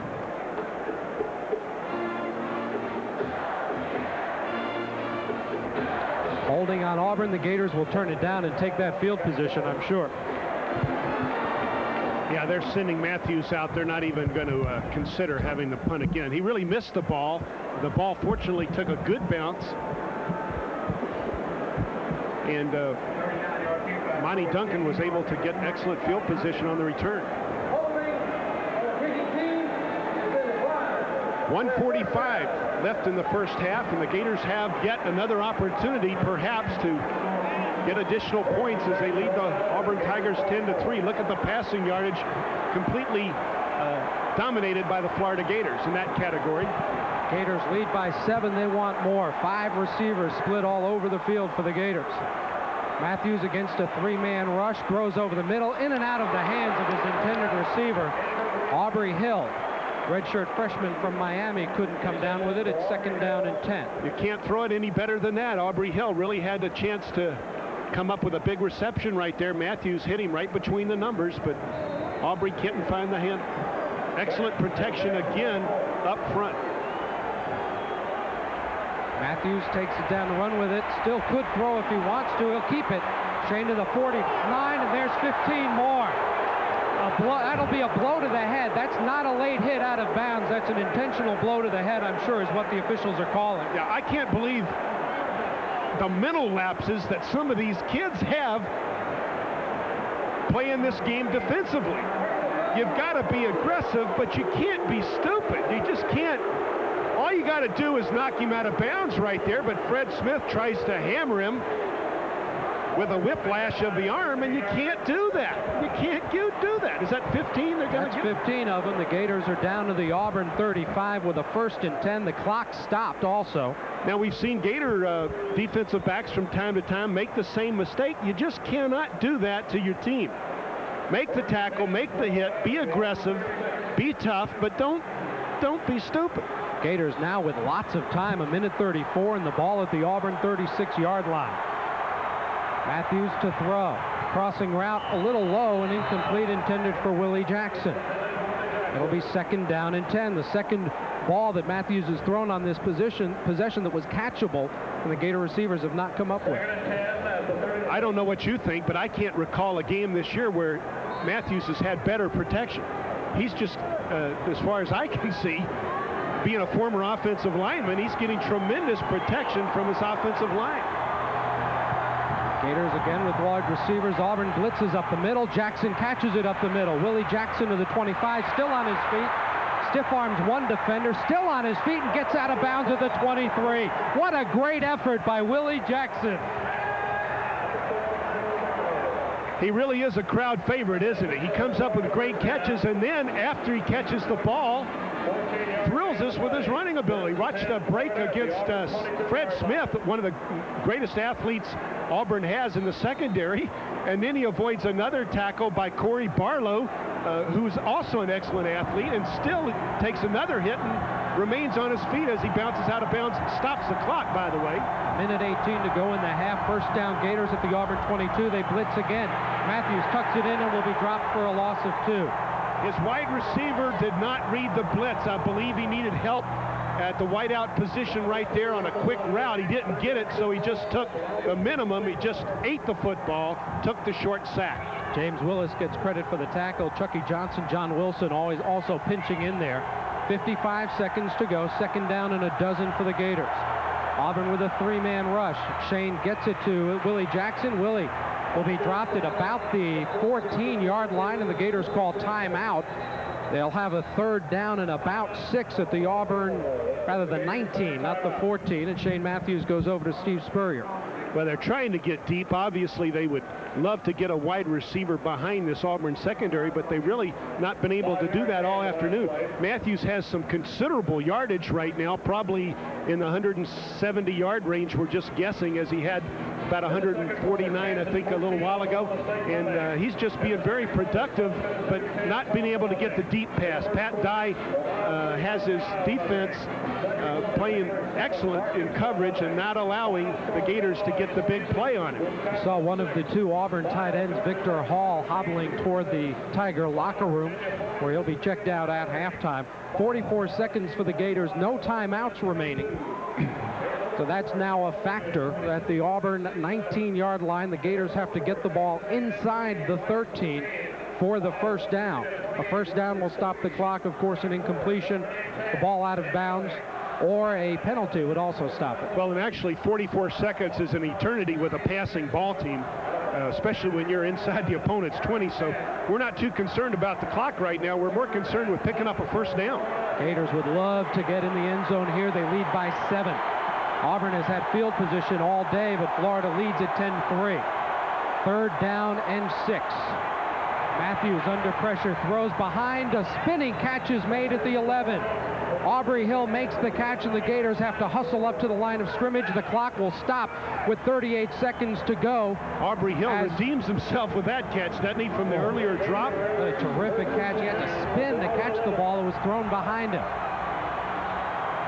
Matthews throws it in the ground to stop the clock with 37 seconds to go. First and 10 at the Auburn 11.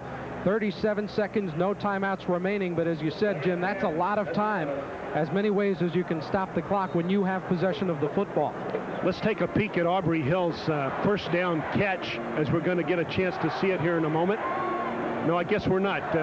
Coach Spurrier is sending out new instructions to his team, and here we come with a new ball play. Gators have 10 seconds to get a playoff. Matthews acted like he had a timeout, went all the way over to the sidelines. On second down and 10 from the 11, Matthews throws right side, in and out of the hands of Harrison Houston. Too hot to handle. He really put a zip on that one, but Harrison Houston just not ready to come up with a catch. I think if he perhaps had gone down on a knee and tried and catch that one in his body, but he tried to catch it with his hands, and it was just too hot. But only 4 seconds went off the clock. 33 seconds left, second down. Matthews signaling the play to his receivers. Florida still plenty of time to get the play off. The clock not running. On third down, Shane sets up the middle. The ball is thrown. Touchdown! What a great catch by Willie Jackson. It's his 10th catch here in the first half and his 7th touchdown of the season. Against Corey Barlow, the top returning defensive back the Auburn Tigers have. touchdown. Willie Jackson does it again on the quick inside post route, and his All-American quarterback Matthews zips in the football between those twos on his jersey. I don't know if I've ever seen a Gator receiver have a better half of football than Willie Jackson has had today. Arden Krzyzewski to remain perfect on the year. He does. Arden now 29 in a row with the extra point, and with 27 seconds remaining in the first half of this ball game, the Florida Gators now up 17-3. And Jim Yarbrough, this has to really hurt those Auburn Tigers. It sure does, Larry, and a tribute to the offensive line. Look at the protection again. Time after time they've done this for Matthews, and time after time Willie Jackson comes up with a score when he gets in that end zone. He outfights Barlow, who, as we mentioned, is probably the top athlete in the secondary for Auburn, and Willie Jackson does it again. Drives of 78, 78, and now 56 yards for the Florida Gators. Great clock management. Not one thing done improperly by the Gators as they use the clock, and as we see, they still have 27 seconds left to work with, and I hope they don't kick deep as close as Auburn has come to returning it on 2 occasions. Well, and we need to mention, too, that personal foul. Auburn really hurt themselves, as well as the Gators being so efficient with their offensive attack. Auburn really hurt themselves as well with that stupid 15-yard flagrant personal foul. The Gators would have had a third down and about 4 yards to go. Instead, they got the first down all the way down to the Auburn 36. You're right, a key part of that drive. Auburn has had excellent kick return work today. Thomas Bailey and Otis Mounds have each brought it back into Gator territory. The Gators will kick a little squibbler. That'll be juggled around and finally still juggled around. Did Bailey hold on? Somehow Thomas Bailey avoided a huge turnover for Auburn. Oh, you're right. Luckily he held on to that ball. I thought for a minute he was going to get it pop loose. Marquette Oliver with a terrific hit for Pensacola Pine Forest High School. There you see Marquette. Gatorback. It's a neat name for a position. Of course, with Fee Bartley playing so well, Marquette doesn't see much action, but he's an excellent ball player. Auburn's at the line of scrimmage, and Gator defenders don't have their helmets on. And they'll kneel on the ball and head to the locker room, and you hear some boos from the Auburn faithful. They're not happy with the home fellas as Auburn goes to the locker room, and the Florida Gators head to their locker room. At the half, the Florida Gators 17, the Auburn Tigers 3. Back with our halftime. After this timeout, you're watching the Gators on Sports Channel.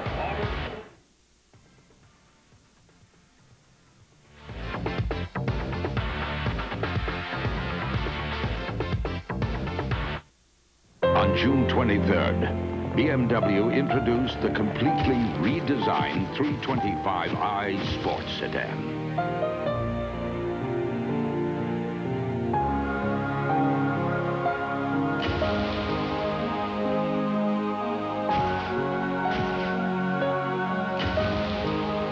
The press has reacted. Have you? The BMW 325i begins at $28,365. Get ready to launch yourself into the world of Air and Space Smithsonian, a world that captivates the imagination.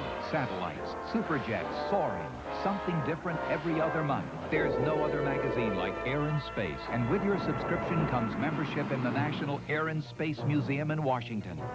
To order Air and Space, call 800-841-0300 and receive a full year. 6 issues for just $18 with membership in the National Air and Space Museum. 800-841-0300.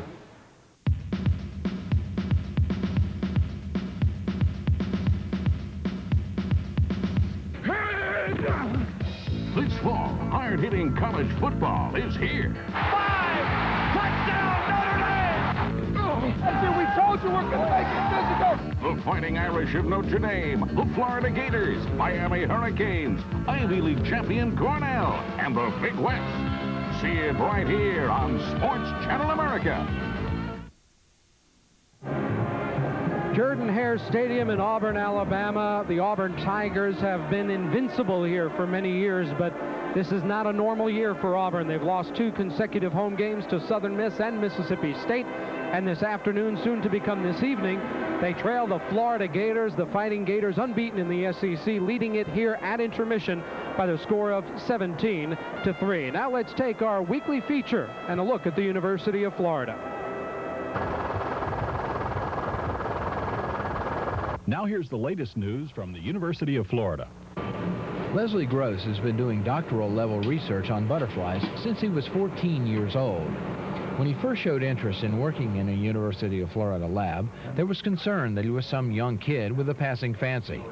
According to zoology professor Tom Emmel, that concern passed quickly. He was mature and ready to start running as soon as he was shown the track, and then he started expanding the track beyond what the ordinary student assistant would have experienced.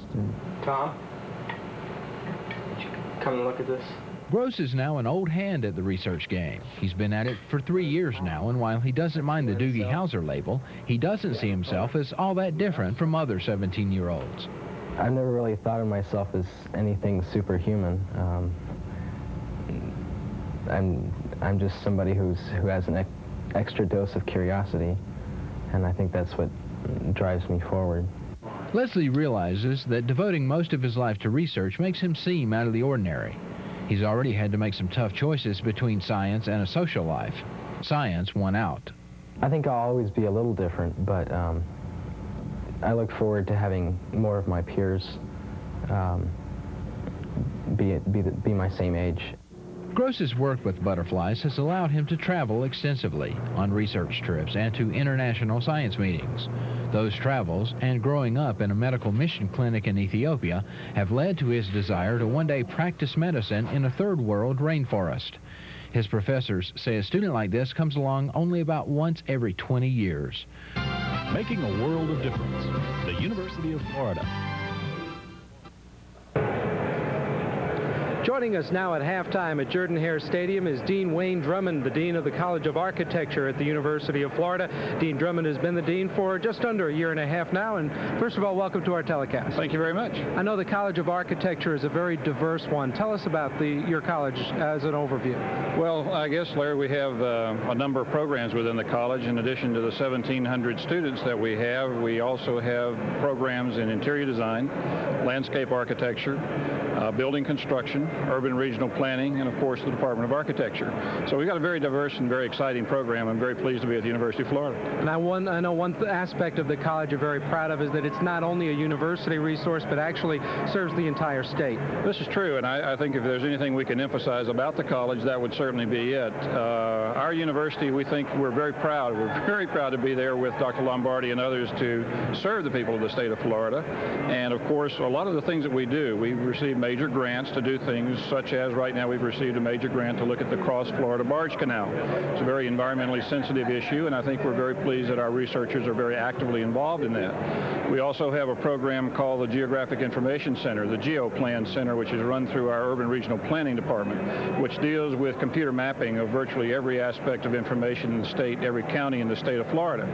So we are hoping that a lot of the people around the state, if they're watching, would certainly give us a call to be able to help with some of those critical issues, because it's not only a teaching mission, but we have a very serious research mission and one of public service. One other aspect of public service is affordable housing, and you have a center specifically targeted for that. We're very pleased. Last several years, there was a lot of help from a lot of our supporters and a lot of our legislators to put online through the state a special line item for the Center for Affordable Housing.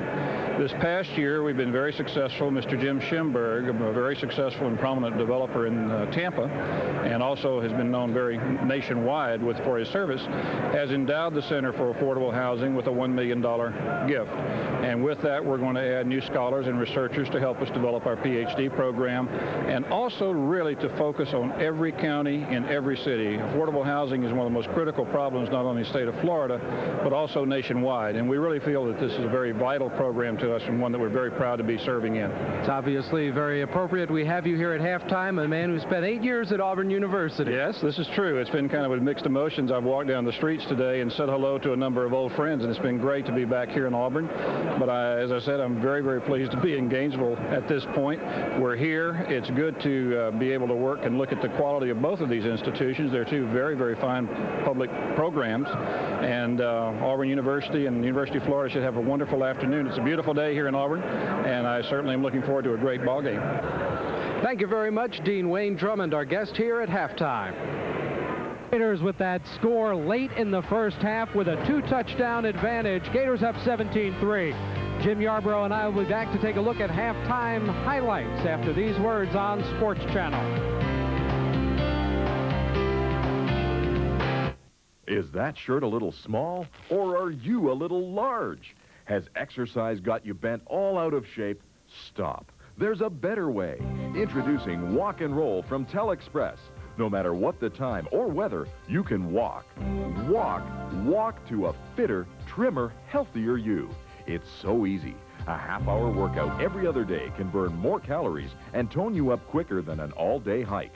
Exercise the feet and ankles. Firm and shape your calves. Slim and tone your thighs. Define the hips. Tighten and shape the buttocks. Rediscover that waistline and flatten the tummy. Whatever your age, a brisk half-hour workout can burn up to 300 calories, improve blood flow, and stimulate cardiovascular fitness. Just a leisurely stroll or a brisk walk. Great for a jog, speed walking, or a run. You set the pace, the time, and the place. The handle adjusts for height and around to simulate an uphill movement for increased calorie burn. 18 padded rollers cushion impact and absorb shock. 6 white rollers indicate walking zone, with extended black rollers for rollback. Best of all, it comes fully assembled, ready for use, and your satisfaction is guaranteed. Order Walk and Roll today from this exclusive TelExpress offer and get fit for 3 easy payments of $33. Don't get bent out of shape. Just put one foot in front of the other and walk and roll. Here's how to order. Have your credit card ready and call toll-free 1-800-453-1906. That's 1-800-453-1906. Your credit card will be billed 3 equal payments of $33 each plus $4 shipping and handling. Or ask about our single payment option. Sorry, no CODs accepted. Credit card orders only. The toll-free number to call is 1-800-453-1906. Order right now.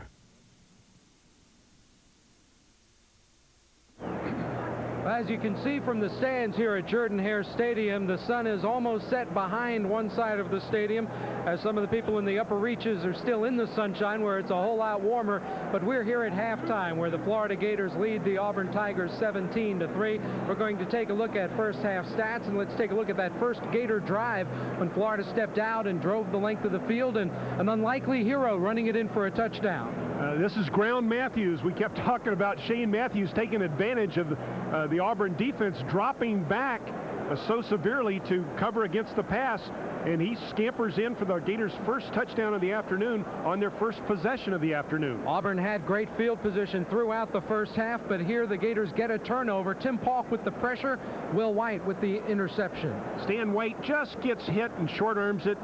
Paulk on the hit, Will White on the interception as Auburn was trying to go deep. Auburn was also able to force turnovers. This time Shane Matthews rolls to his left, his less successful side rolling out, and Auburn picks one off. One of the few times all afternoon, really all season long, that Shane Matthews has really thrown the ball into coverage. Right there, White on the interception. That ball never should have been thrown into that area, but hey, we'll forgive Shane Matthews once in a while, won't we? And absolutely, especially after the drive late in the first half when the Florida Gators go the length of the field, and Willie Jackson Jr. a great first half. Touchdown, Willie Jackson. We think he has 10 receptions in the first half, culminating with this late touchdown as the second quarter dwindled down to give the Gators that 17-3 lead. Florida up by 2 touchdowns as they look for their 5th ever win in Auburn, but we have 30 minutes of football still to go. We'll be back with halftime statistics, but first, this time out. You're watching the Gators here on Sports Channel.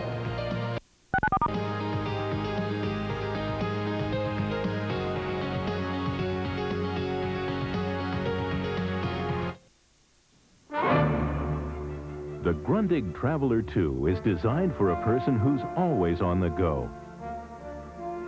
With Grundig World Band radios, you don't have to be surprised by events such as the opening of the Berlin Wall, Desert Storm, or the changing face of the Soviet Union. The Grundig Traveler 2 incorporates full-size features, including multifunction digital alarm clock, 7-band AM/FM shortwave radio with a multifunction LCD display, world time selection switch, and earphones. the Grundig Traveler 2. Call 1-800-841-0300 with a major credit card. Or send check or money order to Grundig Traveler 2, P.O. Box 4670, Omaha, Nebraska 68104. Grundig, your ear to the world. Combine the ancient Oriental art of self-defense with the sweet science of boxing, and it's one sporting event you'll get a kick out of. The Sports Channel Kickboxing Tour and World Championship Kickboxing. See it exclusively on Sports Channel America. This weekend, we're throwing you a line you can't resist. Go fishing and hunting with some of America's leading experts in the field or in the water. Spend some time with the best in outdoors. See it exclusively on Sports Channel America. Halftime at Jordan-Hare Stadium, where the Florida Gators lead the Auburn Tigers by a score of 17-3. Let's check out the first half of this ball game. The Gators with excellent scoring drives for their first two scores, both totaling 78 yards. The Matthews run and the Krzyzewski kick. Then Von Weil kicked a field goal for Auburn after the Tigers had a first down at the Gator 14.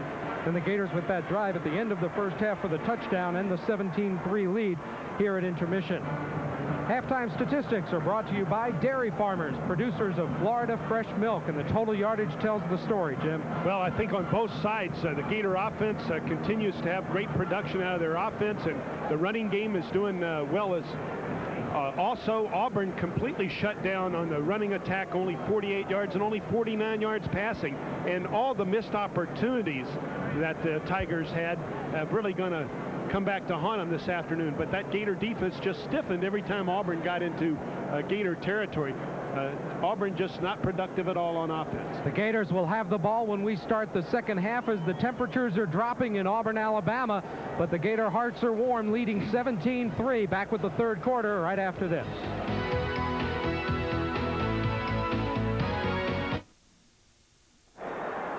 Gator football action continues Saturday, November 9th at 11:30 when the Gators take on the Georgia Bulldogs from the Gator Bowl in Jacksonville.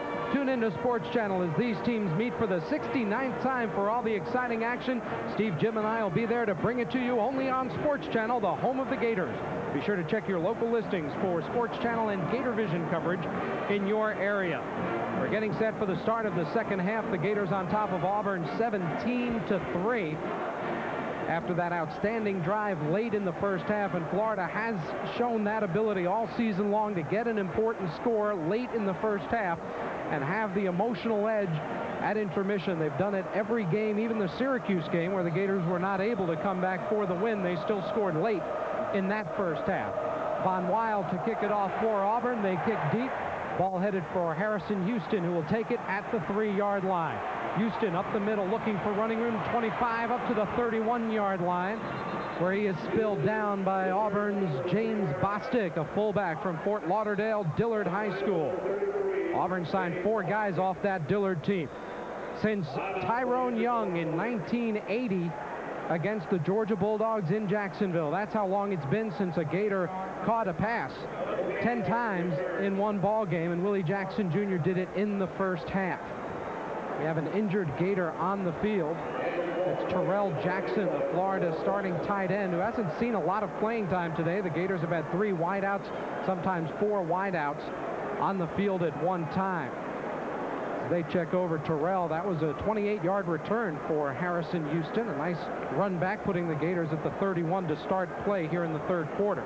Terrell Jackson, one of those guys in that semi-wedge, the short men who are responsible for taking on some of those torpedoes on the opponent's coverage team. And that time he looked like perhaps it was his shoulder. You can tell he's in obvious pain, and we hope that he'll be up soon. Tony Rowell standing over his teammate.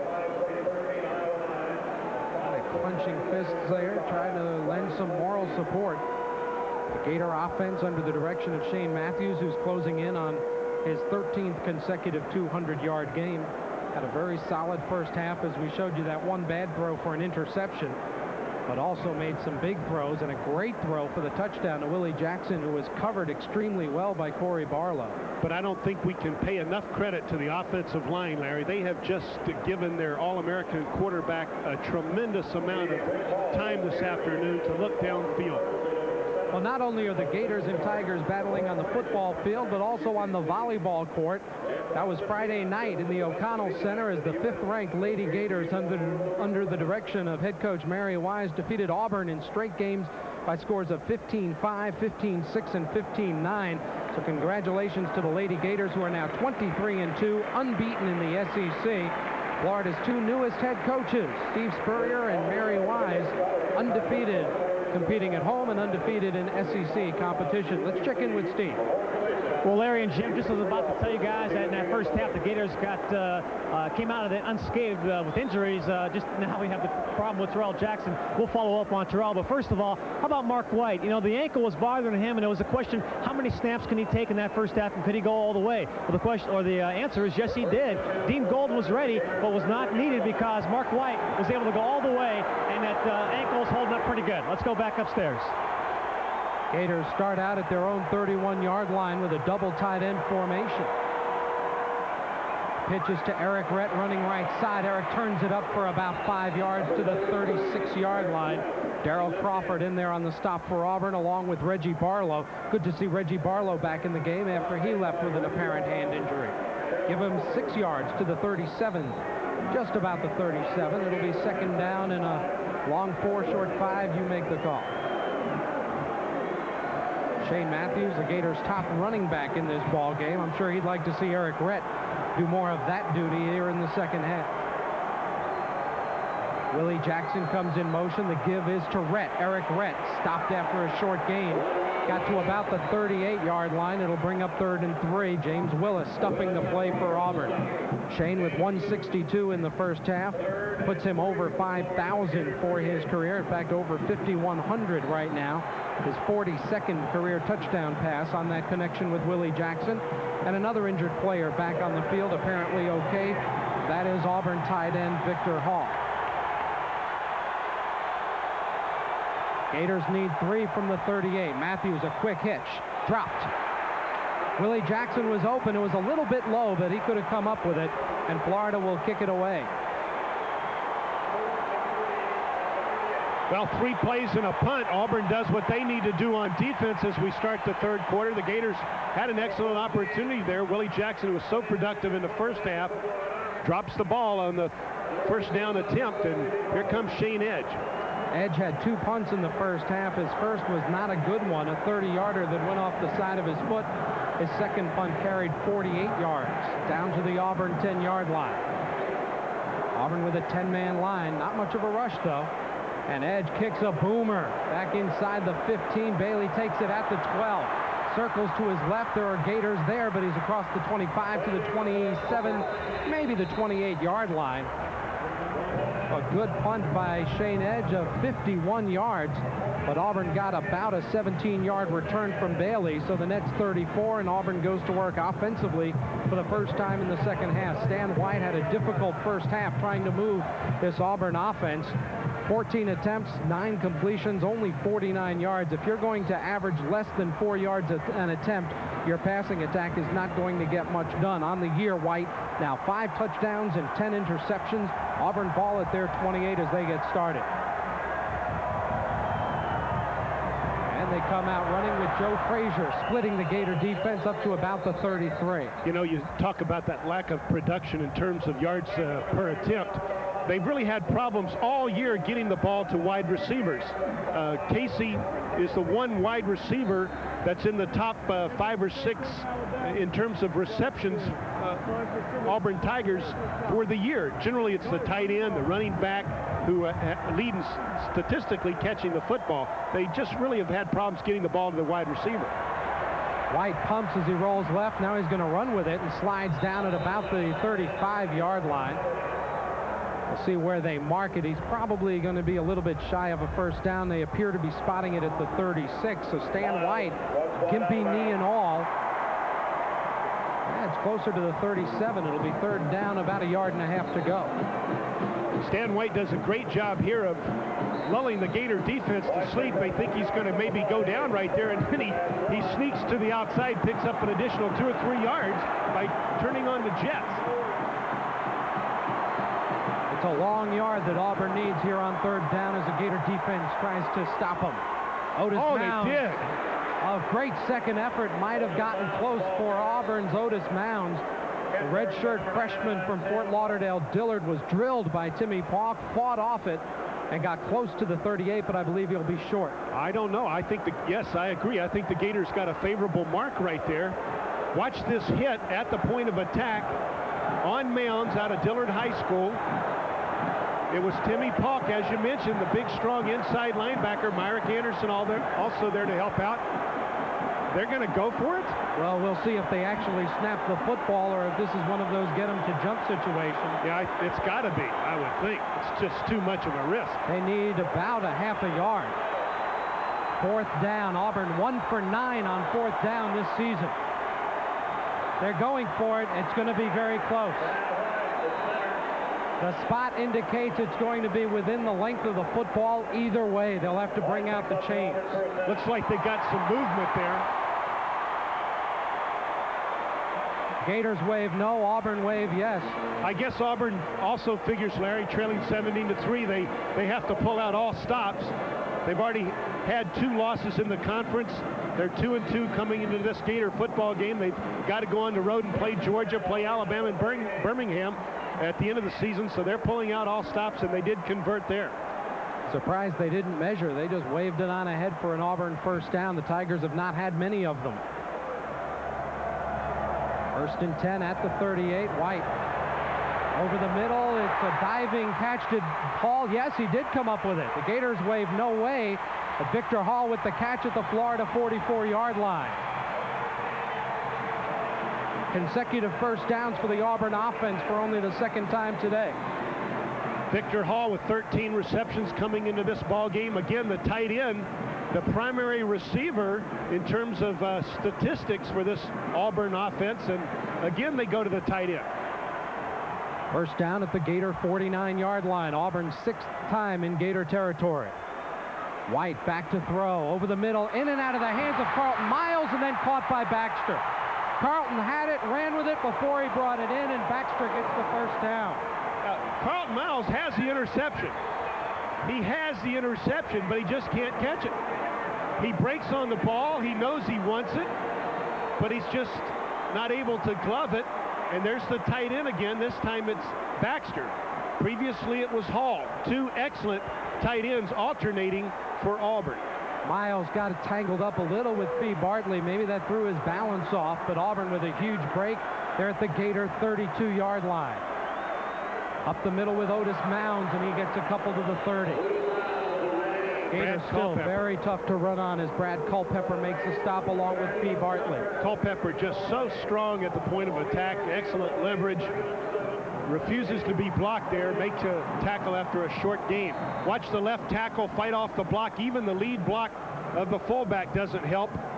Culpepper fights that attempt off as well. He was literally double teamed, still made the tackle. Orlando Parker splits out one side, Casey to the other on 2nd down and 7 from the 30. Gators showing blitz, they're not blitzing. White back to throw, throwing down the right sideline, incomplete. Excellent coverage by Larry Kennedy. Stan White had no chance but to throw it away. Well, he thought perhaps he had a chance at Casey, but Kennedy was just doing a beautiful job in coverage, was actually beyond Casey, the wide receiver. Could have perhaps caught that ball if White had tried to force it in there. 3rd down. Gator defense again just doing a beautiful job in their own territory when they have to stiffen. Auburn needs to get inside the Florida 23-yard line. Florida with a 4-man line. Several others up near the line. The Gators are blitzing. White throws right side for Casey. Casey gets away from 2 Gator defenders, goes down the right side, and he scores the touchdown. Open field tackles missed by the Gator secondary, and Auburn's in the end zone.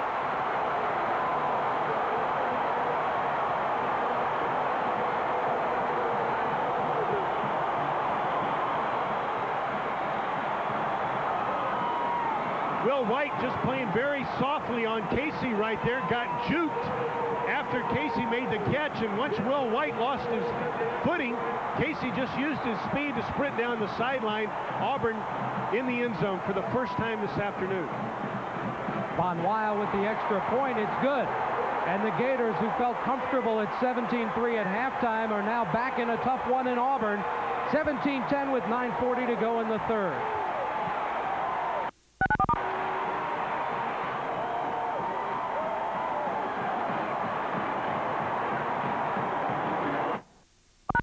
White does a beautiful job of finding Casey on this third down. Watch the juke here he puts on Will White. Boom. Once he eludes White, there's a block by Overton in the secondary, and then he just sprints past the pursuit of the Gator defense. What a difference a touchdown makes. 17-10, and now this is one heck of a ball game. Only the third touchdown the Florida Gator defense has allowed in SEC competition. But it comes at the end of an outstanding drive for Auburn. 9 plays, 72 yards against the Gator defense, which did not allow them to drive the ball despite all those penetrations into Gator territory during the first half. And what an emotional lift it's given to not only the Auburn ball players, but to these fans who are on their feet cheering on the Tigers as they attempt a comeback after trailing 17-3 going into halftime. They come out with their first opportunity and do a beautiful job getting into the end zone. Von Weil will kick it off for the Tigers to the Gators. Larry Kennedy and Harrison Houston down at about the 2-yard line. High kick taken by Houston at the 3-yard line. Running up the middle, looking for running room, gets a seam to the 30, 35, 37-yard line. Houston steps out of bounds. He'll mark him out at the 35. But the Gators go on offense. Quarterback Shane Matthews knows what the motivation is for the Auburn Tigers, because it's much like it was for the Gators against Tennessee earlier this year. Last year, Tennessee embarrassed us on national TV, and we kind of embarrassed Auburn last year. So, you know, I'm sure they're looking for a little revenge, but you know, we feel like we're the better team, but you know, we got to go to their place and play in front of a hostile crowd. So you know, anything can happen, and we need to be ready. Gators sweep left side with Eric Rett getting about 7 yards behind the offensive line. Hisham Ishmael really got out there and plowed some running room for Rett. It's amazing how that crowd becomes more hostile as their team becomes more competitive, right? 17-3, a lot of these fans were sitting on their hands. Auburn comes out, makes it 17-10, and there's a lot of electricity in this stadium right now. Wish they'd use some of it to plug in a heater. Second down and 3 at the 42. The Gators try to sustain something and answer the Auburn score. Little flea flicker. Matthews for Willie Jackson at the 35 of Auburn. Willie gets away from Barlow, but is then tackled at the 31-yard line. Let's go down to Steve Babbitt. Thanks, Larry. Injury update on Terrell Jackson, who was hurt on that opening kickoff here in the second half. He suffered a burner, a stinger in the shoulder area, and as soon as the numbness clears and he feels he has some mobility, Chris Patrick said he's clear to go back in, but it's up to Terrell Jackson. Let's go back up to you guys. The old pinched nerve. Shane Matthews, Larry, had 2 options on that flea flicker. He picked Willie Jackson, who was uncovered. Finally, Barlow made the tackle on the elusive Jackson, but the Gators are threatening. At the Auburn 31-yard line, Eric Rett finds running room. Eric's got about 7 down to the 24. Good blocking on the left side again by White, along with Charlie Dean. Did a nice job. The Gators' third-team tight end in there in the double tight end set. And Hisham Ishmael, number 77, left guard, who has done an excellent job for the Gators all season long, probably grading out as high as any lineman the Gators have. A lot of experience in that interior for the Gator offense, and they've really been doing a beautiful job this afternoon. There you see Charlie Dean, who's in his 3rd year, a sophomore in eligibility from Inverness. On second down and 3, Eric Rett gets close to the first down near the 21's, going to be, I believe, a half-yard shy. Racked up by Auburn's defense. Reggie Barlow in on the play, along with James Willis. So much size in that interior for Auburn. It's hard to move those guys off the line of scrimmage. Eric Rett that time tried to cut back as we look at 48 yards for Eric Rett this afternoon. You know, anytime a Gator running back has gotten 100 yards since Coach Steve Spurrier's been the head coach. The Gators have won the game, so very important to get that running game cranked up as well as that productive passing game. Third down and less than a yard. Pitches to Rhett running left side. He's got the first down inside the 15 and surges down to the 12-yard line. Well, that's power football at its best right there. The pitch, the sweep, 3 or 4 Gators at the point of attack. Make that the 17-yard line. Rhett running from the 22, got 5 yards. 5 yards, that's what you love to get. That's power football at its best. Look at the pitch, look at the guard pull, the tackle pull. You got the fullback leading at the point of attack, and the guys in the blue jerseys were just going backwards a little bit, and then you had the momentum of the tailback helping picking up the yardage. Gators give up the middle. That's Dexter McNabb barreling to the 11. That's another 6, and on first down runs, the Gators are picking up 6 and 7 yards on this Auburn defense as the Florida offensive line has been taking control in the trenches. Well, we kept praising them for their pass protection, but right now they're just winning the battle at the line of scrimmage. Look at the movement there, Larry, as those blue jerseys are going backwards. Tony Rowell that time, number 56, right there in the middle of the screen. Second down and 4 from the 11-yard line for the Gators. With Eric Rhett in motion, the give to McNabb. Dexter runs into his lineman, keeps churning down to the 6, where it'll be first and goal. We talked about Dexter McNabb early in the telecast, and he's starting to get some running room. He averages carrying the ball only about 4 times a ball game, but he's gotten it more today. Big Dexter McNabb called on at the fullback position, and as you mentioned, he ran into Tony Rowell initially. Rowell doing a great job with an excellent block, and finally McNabb stumbles forward to pick up the first down, and we have a Tiger injured. That's Reggie Barlow, senior from Albany, Georgia. Probably their best pass rusher, leads the team with 4 quarterback sacks, and no one else on the team with more than a couple. You know, Auburn went to that 4-man front trying to put more pressure on opponent's offense, and oh, look at the hit he takes by Frankie Stankunas, his own teammate. Yeah, unloaded on him right head to head. Oh, he might have separated a shoulder or something right there. There you see Dexter McNabb with 7 carries for 29, averaging just over 4 a carry today. He's gone over the 200-yard mark on the season. Florida Gators first and goal at the Auburn 6. A very impressive drive answering the Auburn touchdown drive earlier here in the third quarter. 6:05 to go in the period. Except the Auburn drive culminated in a touchdown, and this one's yet to be culminated, so perhaps they can knock it in the end zone, but certainly the Gators have been effective inside the 20-yard line all season long.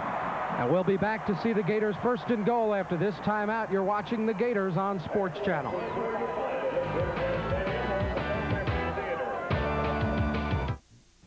I'm trying to call overseas. I think I remember the number, but... So I call the operator. But it's another long-distance company, and she can't give me an international number. Hey, AT&T does. She says, you're not dealing with AT&T. If you miss dealing with AT&T, it's easier than ever to come back. Just call 1-800-582-5100 right now, and we'll switch you back for free. They kept saying how much money I'd save. Then I get the first bill. I'm not kidding. I thought it was a typo. I mean, where were the big savings? People who thought they could do better than AT&T are coming back for the real value. You can too. It's simple. Just call now and come back for free. Takes longer getting through, but I'm saving a ton, right? Wrong. You got to read the fine print. I couldn't believe it. You're not dealing with AT&T. Oh, I am now. 1-800-582-5100 for dependable, crystal clear AT&T long-distance service. Call now and we'll switch you for free. You couldn't pick a better time to come back.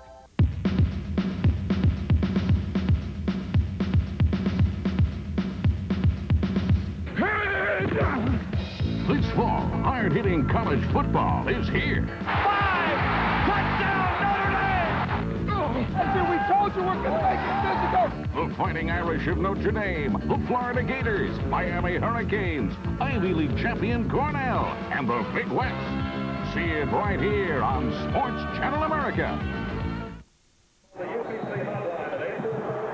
Ball Ball is blown into play, first and goal, actually inside the 6-yard line for the Florida Gators, who come out with double tight ends, 2 wide receivers, and a sole running back, Eric Rhett, behind Shane Matthews.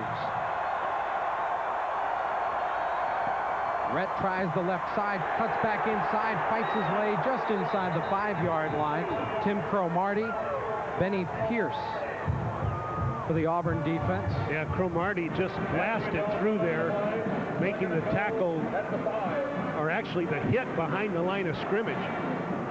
This offensive drive's been characterized by an excellent Gator running game, and it looks like they want to punch it and crunch it into the end zone if they can. There's Eddie Blake, the offensive lineman who plays goal line defense for Auburn on the defensive side. Slant pattern, batted up in the air, intercepted by Blake, and he's tackled at the 9-yard line. Corey Barlow made the hit in the secondary for Auburn. Corey Barlow had been beaten earlier on this route by Willie Jackson. This time he steps up, makes the hit as the ball arrives on the post route. There's the slant. The ball's knocked up, and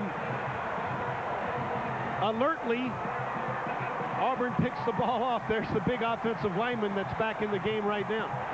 Eddie Blake with a pass interception. Not every offensive guard gets to do that. Yeah, you don't see many 300-pounders intercepting footballs. Ball's at the 10-yard line. Auburn down by just 7. The Gator defense now tested as Auburn fakes the run to right. White rolls, hits his tight end Victor Hall for about 4 yards. Tim Paulk makes the hit for the Gators after a short gain. Excellent ball faking by White there, but they weren't able to pick up any yardage of any significance.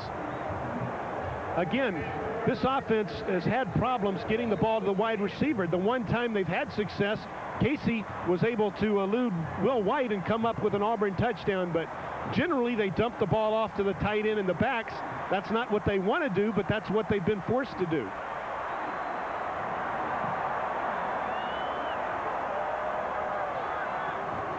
On 2nd down and 6, they go to Otis Mounds, who hits the pile at the 5, is blown dead, keeps running, and the fans are upset with the officials, but the Gator defense let up when they heard the whistle blow. Tim Paulk in on the tackle, and Tim Paulk knows that Auburn's players would be very ready for this ball game. They won't have a problem focusing on the Gators this week, and we and the older guys here know that we have to focus on Auburn because they're a very tough team. Between the tackle, they're the best team we're going to play this year. And so I don't think we'll have a problem focusing. It's going to be a very good game. I'm looking forward to a lot of hitting, Tim Paulk does a lot of hitting. 3rd down and a long 5 for Auburn. White pumps once, now throws out in the flat, caught by Overton. Flag on the play. I think Auburn may have had a lineman downfield. The ball was thrown after the pass was thrown. Auburn got the completion. Let's see if that's what it's going to be. Yeah, when he made the pump, I think his lineman broke downfield to help out. Overton was the primary receiver. He was open initially. I don't know why he did not let the ball go. Let's see what the call is. Yep. A tough break for Auburn, but look at Overton. Now he's going to get open initially right here, but the ball's not delivered. Then he breaks down the field a little bit more. It was at that breaking point that the lineman got downfield. I believe the lineman was in coverage right there. Sorry, Jim, the lineman was Eddie Blake, so his interception was a big play, but there he was downfield, takes away a 1st down and gives Auburn 3rd and 10, just a 5-yard penalty. 3rd and 10 from the 10-yard line. They have to get across the 20.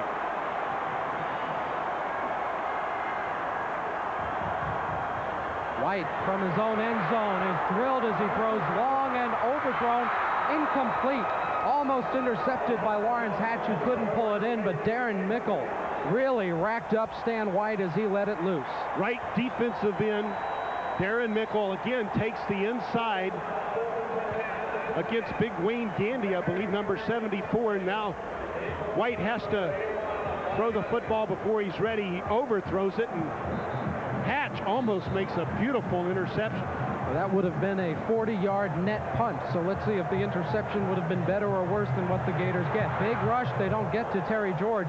High and short kick. Monty Duncan again, no fair catch. Ball's down at the 43-yard line. Fair catch those balls. You can't do that. Only a 34-yard punt, so the Gators pick up 7 yards as a result of Hatch not coming away with the interception. We'll be back with more of the third quarter. 2:57 to go in the third. The Gators lead Auburn by 7.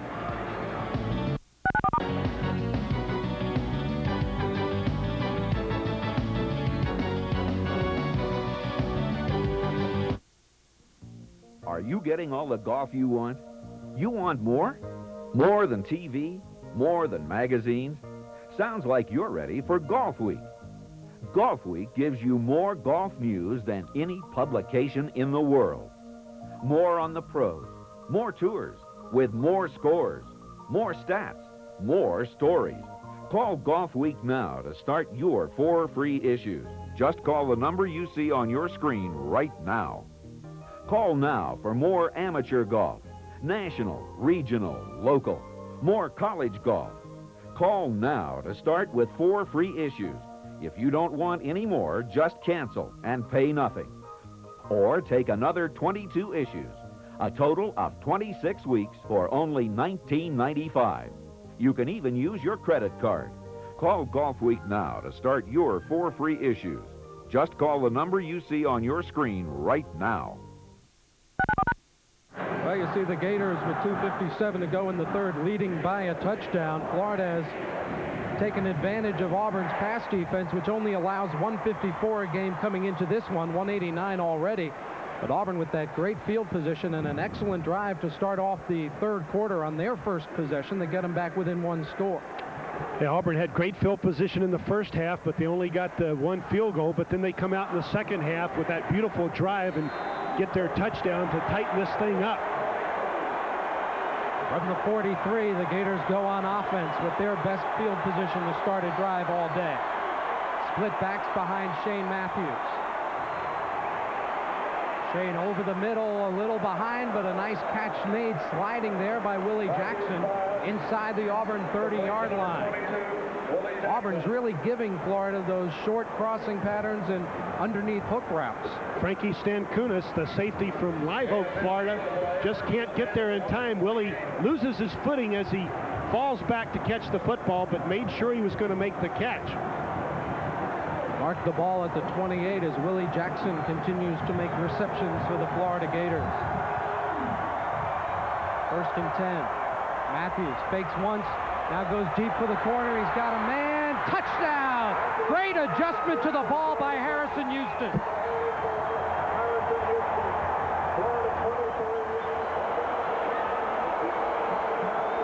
Exactly so, Larry. Houston simply read the drifting football in the air. Alex Thomas, the strong safety, couldn't see it. Houston made the adjustment, simply ran under it, and cradled the catch for a touchdown. That's 6 touchdowns for the sophomore from Pensacola. You see Harrison getting congratulated on the Florida sideline. The Gators try to make it again a 14-point lead. Arden Krzyzewski does exactly that. 2:26 on the clock to go here in the third quarter, and the Gator football team has gotten back up by 2 touchdowns. Houston simply does a beautiful job of adjusting on the ball while it's in the air. Look at that great fake to the left by Matthews to try and get the secondary to bite on the short route. Houston turns it up. He makes the adjustment inside the defender who lost the ball in flight. That was Alex Thomas, the strong safety, lost the ball. By the time he turned, Houston had the football laying in the end zone. Watch the adjustment right here that Larry mentioned. He steps inside to make the catch. Just a beautiful job by the wide receiver, Houston. Harrison Houston, the guy who came out of the blocks with 3 touchdowns against San Jose State. The Duke, right? Is that what the guys call him, the Duke? 43-yard drive, a very quick one for the Gators. 2 plays, 2 passes from Matthews, 1 to Willie Jackson and 1 to Harrison Houston. Remember, in the first half, Auburn had great field position and they could never get anything done. What happens when the Gators get great field position for really the first time this afternoon, early in the second half, two-play drive? Can't ask for more than that as Arden Krzyzewski gets set to kick off. Auburn's kick return has really hurt the Gators today. Let's see what kind of kick the Gators go with. Now they're going to kick deep and challenge them once again. Thomas Bailey at the 1-yard line. Comes up the right side, no running room this time. Kevin Carter, along with Pete Archie, Kevin Freeman, and others, make the stop for the Gators. Shane Matthews, by the way, now with 242 yards in this game. Let's check in with Steve Babbitt.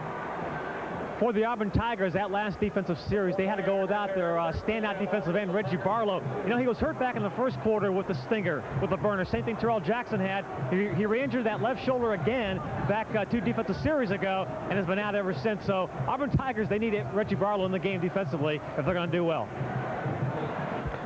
From the 22-yard line, Auburn starts offensively, and the Gator defense tries to establish tempo to some extent. 2:18 remaining here in the third. They fake the inside handoff out of the shotgun. It's intercepted by Eddie Robinson. Robinson in traffic will go down at the 26-yard line, but the Florida Gators have a great opportunity. First down in Auburn territory.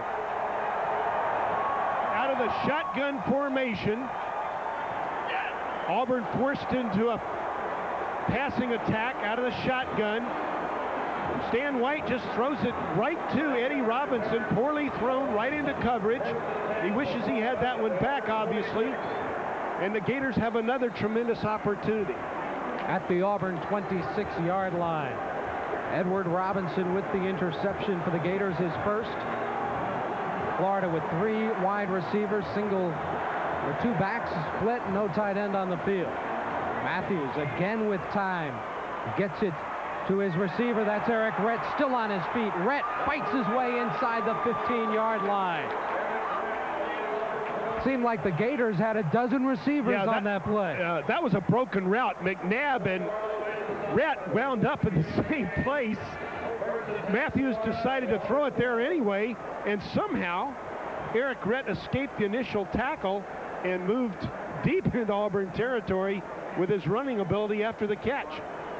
There you see Shane now up to 43 touchdown passes on his Gator career, looking for number 44. 56 is the school record held by Kerwin Bell.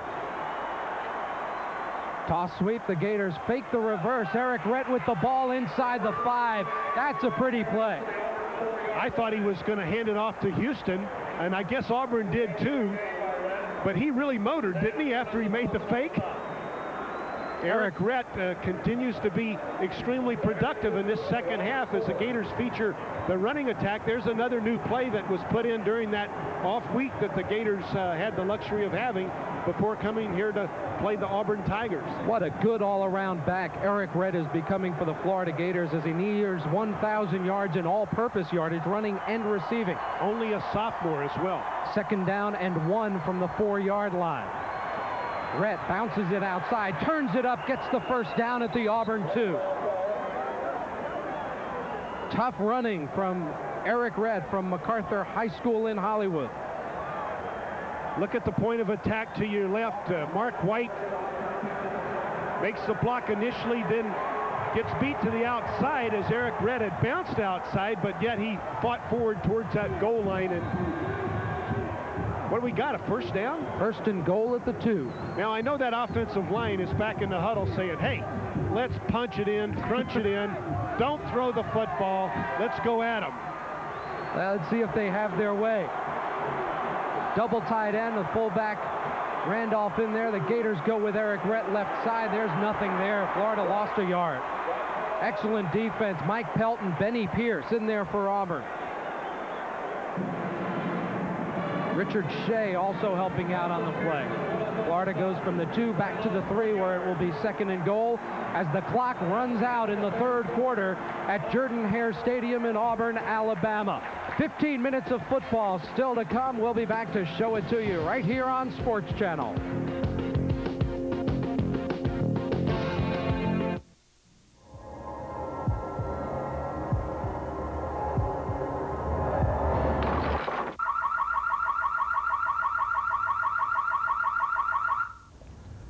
My name is George Caravantis. I was a police officer for 24 years, 12 years as a detective. And I have an important warning for you. What happened to that car happens millions of times a year across the country, and the numbers are increasing at an alarming rate. You could be the next victim. The thief passed up this car because it's protected by Radio Guard, a quick, easy, inexpensive, patented new way to protect your car stereo. Radio Guard, a device that in 2 seconds makes your car stereo look like it's been stolen. Radio Guard fits any standard-sized car stereo and fools even experienced thieves. Radio Guard has been tested in New York and Los Angeles for more than a year. None of the cars equipped with Radio Guard had a stereo stolen, and none were broken into. Can you tell the difference? Neither can the thief. No two Radio Guards are alike. They're hand-wired with different combinations of wires, condensers, fuses, and connectors. That's why the thief will move on to another car, unwilling to break into a car that's already had its stereo stolen. Radio Guard has already been praised by the media. It's been written about in Playboy magazine. Consumer's Digest says that someone looking in your car window would think your car stereo had already been ripped off. It's been featured on national television shows such as Hard Copy. ABC's Home Show says Radio Guard is a great idea. Now's your chance to beat these thieves at their own game. Radio Guard will protect your car like nothing else on the market. We're so confident that Radio Guard will work for you that we'll pay up to $200 if your car stereo is stolen while using Radio Guard. Order now. For rush delivery of your Radio Guard, use your credit card and call 1-800-258-6400 or send $19.95 plus $4 shipping to Radio Guard, P.O. Box 8900-B, Buffalo Grove, Illinois, 60089. Don't wait for your car radio to be stolen. Order your Radio Guard now. Call 1-800-258-6400.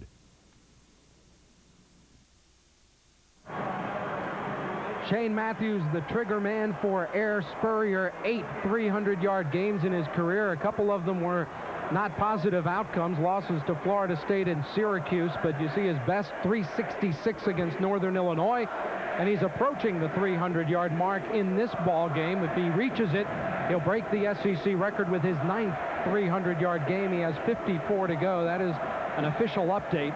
2 touchdowns, a couple of interceptions. One was his fault, one was not. In fact, I think Shane now on the year has a dozen interceptions, and 6 of them have been tipped along the way. Eddie Blake back in there at defensive tackle, hoping for another interception. He might lose a pound or two today, as much activity as he's seeing out there. Him losing a pound or two would be like a deck chair blowing off the Queen Mary. Well, he's a Queen Mary type of guy, that's for sure. Total offense, the Gators more than doubling Auburn. And we showed you the 246, which is 92 yards more than Auburn gives up on the average per ball game. Meanwhile, the Florida defense has allowed Auburn that one drive for a touchdown. Other than that, the Gators have been extremely stingy despite Auburn having great field position. Florida Gators looking to go 5-0 in the Southeastern Conference. With a win, they would be 1 win or 1 Alabama loss away from clinching at least a share of the league championship. And you see they're screaming orange and blue. Those are Gator partisans yelling it. But of course, Auburn fans can join in anytime they want. Yeah, but they won't. Both colors very similar, the orange and blue of Auburn and the orange and blue of the Florida Gators. Now they're yelling Auburn Tigers, Auburn Tigers.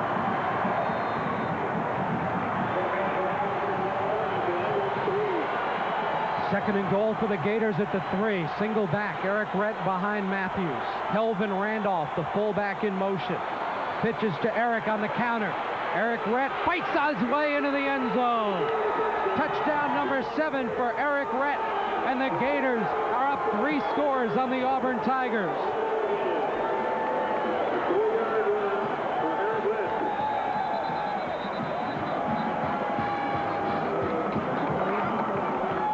Rett celebrating with Harrison Houston as he trots to the sideline. That counter play so productive for the Gator running attack all season long, and Mark White on the backside did a nice job of blocking his defensive end inside, allowing Rett to bounce outside and elude the tackle and make the touchdown. Can't tell yet who the Auburn player is down on the field. That's why we have a delay here as they check him out. I believe that's Pelton, number 50, the backup inside linebacker who's been quite impressive, just a freshman from Goshen, Alabama.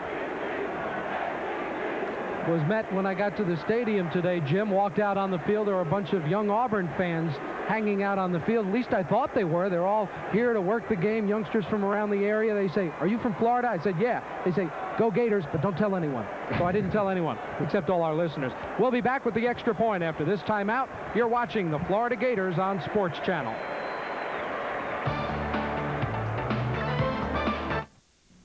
AT&T is constantly searching for new ways to help our customers save money on long distance. And what we've recently discovered is remarkably simple.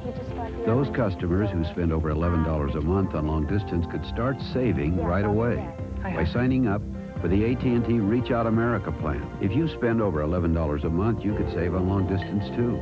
All it takes is one call to 1-800-248-3322. You'll learn how you could save 24 hours a day, 25% on calls made after 5 p.m., and enjoy discounts on daytime calls. You could say we're pretty good customers.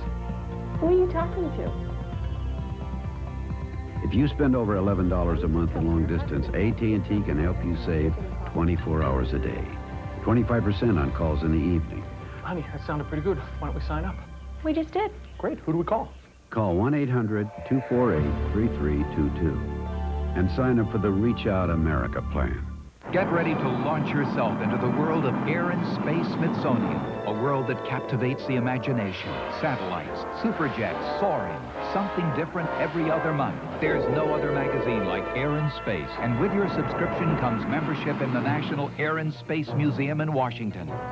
To order Air and Space, call 800-841-0300 and receive a full year. 6 issues for just $18 with membership in the National Air and Space Museum. 800-841-0300. Be sure to join us Sunday at 12 noon for Florida football with head coach Steve Spurrier. Tune in and catch the voice of the Gators, Mick Hubert, along with Coach Spurrier for an in-depth look at this season's nationally ranked Florida Gators. That's each and every Sunday at noon right here on Sports Channel, the home of the Florida Gators. Check your local listings for Sports Channel and Gator Vision coverage in your area. Gators now set for the conversion as the injured Auburn player was able to leave the field pretty much under his own power. Hopefully Pelton is okay. Florida up by 20, 5 seconds into the fourth quarter. And make it 21. Arden Krzyzewski has split the uprights with 4 consecutive extra points. He's now made 31 in a row as we check out Eric Rett's touchdown. Here's the counter. Steps to the right, comes back to the left. There's Mark White's block from the left tackle. Then the cutback by the tailback, eluding the outside linebacker Pierce. Into the end zone, another touchdown for the Florida Gators. Eric Redd, an extremely talented running back. Perhaps Suron Stacy gets more publicity, but I doubt if there's a better running back in the conference than Eric Redd, who catches the ball so well out of the backfield and obviously runs the football so well. Rett's run culminating a very quick drive after the Ed Robinson interception. The Gators' last 2 touchdown drives have totaled 69 yards, a 43-yarder and then a 26-yarder. A grand total of 7 plays, as well as Auburn was right in this game at 17-10. The Gator defense stiffened, forced a short punt, 2 plays and a score, interception, 5 plays and a score, and Auburn now 3 touchdowns behind as the Gators look to win in Auburn for only the 5th time in 28 trips. Krzyzewski kicks it deep. The Gators had good kick coverage last time. Bailey takes it at the 6, running right side, gets a block, gets between Gator defenders, 35-40, and he's down at the 44-yard line. So Florida's kick coverage, one good coverage, one not so good, and that has been the pattern for a lot of this season, a 39-yard return. Jerry Red Anderson, the assistant head coach and defensive tackles coach for the Florida Gators. He's the inspirational guy on the Florida sideline. And his kids just love him, including all the guys out of Miami. Red Anderson coached at Carroll City High School, recruits Carroll City High School for the Gators. And there are a bunch of them in orange and blue, and they're all still very close to Coach Red, as they call him. Stan White to throw, and now he's in trouble, and he's sacked. Darren Mickle gives him the alligator jaws after dropping Stan White for about a 5-yard loss. Mickle simply overpowers the offensive tackle, Chris Gray.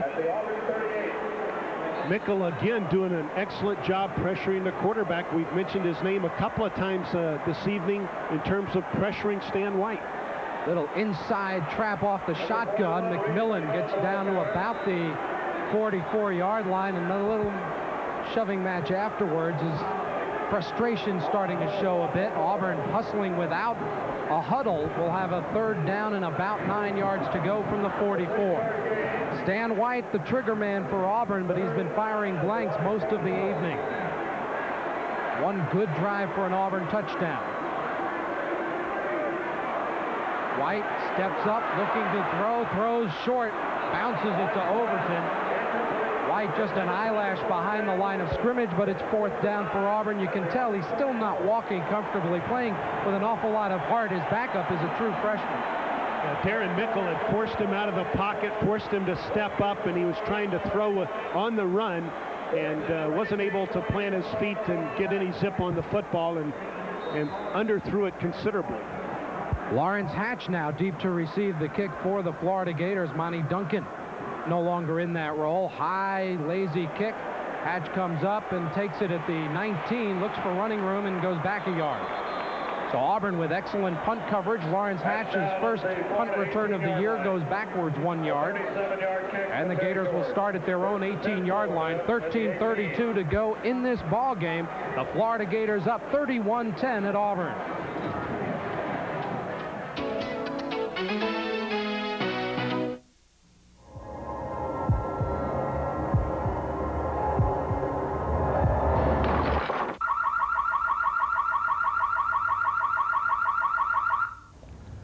My name is George Caravanis. I was a police officer for 24 years, 12 years as a detective.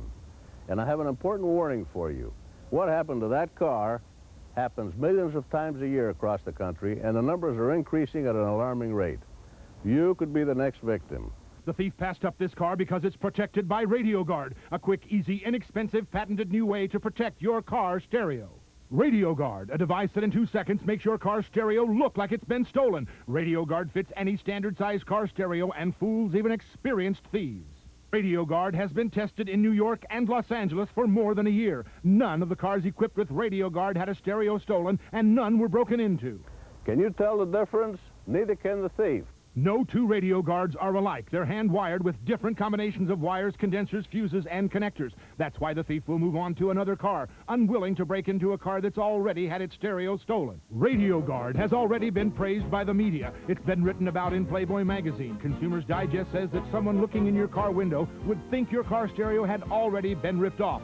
It's been featured on national television shows such as Hard Copy. ABC's Home Show says Radio Guard is a great idea. Now's your chance to beat these thieves at their own game. Radio Guard will protect your car like nothing else on the market. We're so confident that Radio Guard will work for you that we'll pay up to $200 if your car stereo is stolen while using Radio Guard. Order now. For rush delivery of your Radio Guard, use your credit card and call 1-800-258-6400 or send $19.95 plus $4 shipping to Radio Guard, P.O. Box 8900-B, Buffalo Grove, Illinois, 60089. Don't wait for your car radio to be stolen. Order your Radio Guard now. Call 1-800-258-6400. The broadcast rights to today's telecast have been granted to Sports Channel Florida by the University of Florida solely for the entertainment of our audience. Any reproduction, retransmission, or other use of this program without the express written consent of Sports Channel Florida is prohibited. Along with Steve Babick and Jim Yarbrough, Larry Vittel with you from Jordan-Hare Stadium, where the crowd is thinning out tremendously. I have never seen a sight like this at Jordan-Hare Stadium, where there is virtually nobody in the... Look at this. Half the crowd or more has headed for the exit, with the Gators up 21 points, 13:32 to go in the ball game. Auburn about to lose their third consecutive home game this season. Gators with backs in an eye. That's Willie McClendon getting a carry. Lots of running room, and Willie's up to about the 29-yard line. 11 yards and a first down for the senior from Jacksonville. Willie's not had a chance to carry it much, but he got a good gain there. Let's go back down to Steve. Larry, that last touchdown run by Eric Brett, you can really appreciate the play for what it stands for. First of all, the deception with the misdirection pitch. Second of all, the blocking that Eric Brett does get. And then third, the fact that Eric Brett has the individual power or versatility to make that play happen, and he did a lot of work on that play to make that score. Willie McClendon, not a shabby back either, as he stutter steps across the 35 and gets about 8 yards on a first down carry for the Florida Gators, as the offensive line of the Gators now has Dean Golden in at left tackle, a redshirt freshman from South Plantation. There's Willie from University Christian High School. Over 1,600 career yards. He is now 11th on the all-time rushing list for the Florida Gators. Kelvin Randolph also in the game right now, Larry. There you see Dean Golden. Gator coach is very high on him. Likely starter at left tackle next season. On second down and short, the give is to McClendon. He loses the football. Willie fumbled. Both sides, of course, say they have it. As they unpile, the referee says Auburn has the football. So the Gators turn it over. 12-14 to go, and they give Auburn a chance back into it. First fumble all year by Willie McClendon. Gets the handoff deep in the backfield and is going to get stripped of it right there by number 97, Pierce. Walter, looks like a Gator has it. That's a Gator with the ball, and Walter Tate must have just driven it out of his arms at the bottom of the pile. It sure looked like possibly Tony Rowell was the Gator on top of that ball. I'd like to see that again. 12-14 to go. Auburn now with good field position. And they lose it quickly. Tony McCoy. Here he'll chop it. He knows where the Gator fans are. Tim Tillman, the offensive guard, just gets beat so quickly by Tony McCoy. Look at the left guard. He puts his head down. McCoy is not there. He's run around him, looped around him. Tillman just beat instantly by Tony McCoy, who comes up with the sack. Loss of 8, second down and 18. Flags all over the place. Swing past McMillan. He's buried. B. Bartley, along with Timmy Falk, will check out the flags. Also, Tony McCoy again with exceptional pass rush, forcing the ball to be thrown a little quicker. Even though it was a screen, Tony McCoy was in there immediately. As you look at defensive coordinator Ron Zuck says, hey, no problem, wave it off. It's probably a illegal motion by the backfield. 3 different officials threw it.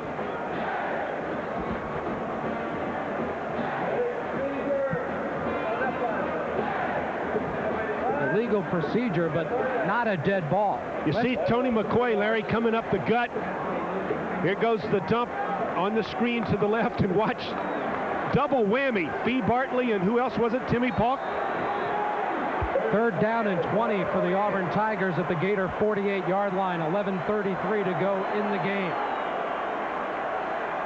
Stan White rolling to his right, throws downfield. It is incomplete. Might have been tipped by Fee Bartley.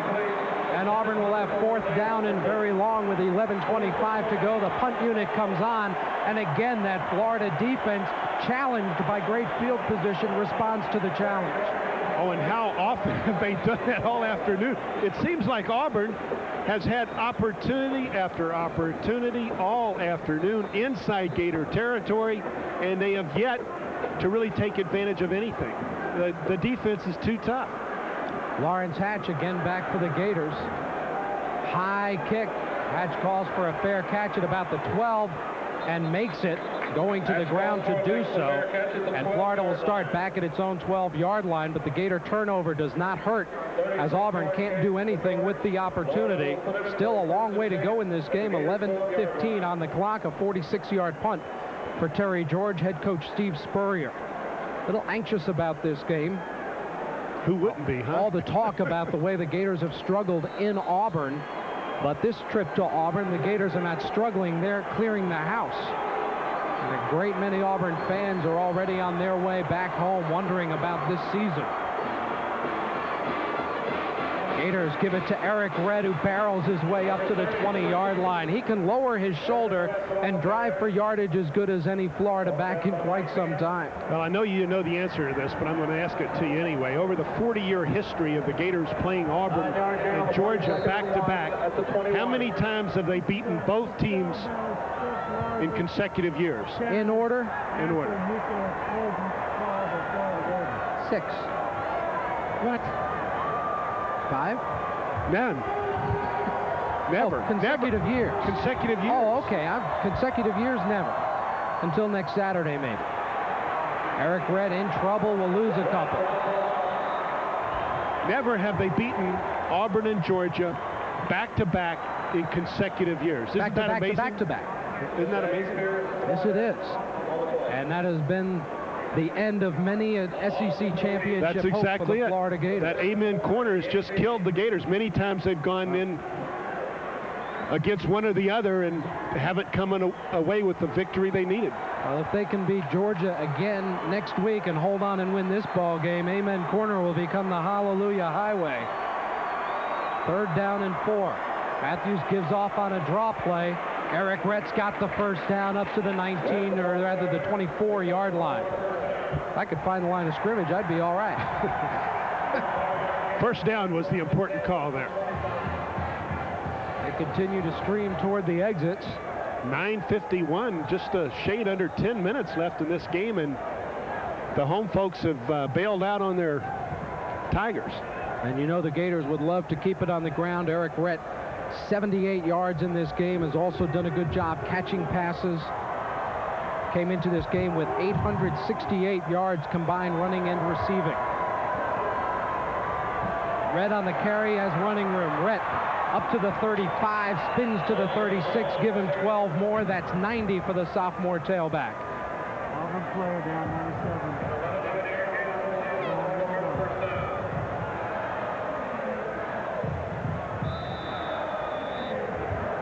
Back down injured Benny Pierce. Pierce and Barlow seem to have been taking turns with injuries. He's laying right on his belly there. They come out, they go back, they come out, they go back. Just a lot of determination and effort, but they're taking a pounding physically. Next Saturday afternoon, Auburn plays game 9 of the 1991 football season at Southwest Louisiana. Here at Goodyear Stadium. Kickoff time next Saturday. As they check over Benny Pierce down on the sidelines. Now he'll get up on his own, acting like maybe again one of those little pinched nerves, shaking his head around. Yeah, he'll be back. It's a tough battle out there. 31-10 Gators, 9:21 to go in the ball game. We'll return to Jordan-Hare Stadium after these words on Sports Channel.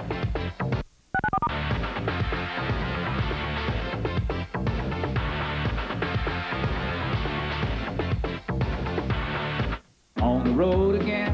Introducing American Roads, a great new collection that hits you where you live. Americana. 18 wheels and a dozen roses. Smoky Mountain rain keeps on falling. Bluest skies in Texas. Lord, I ain't been home in years. Got the Highway 40 blues. Now I know it's a long, hard road.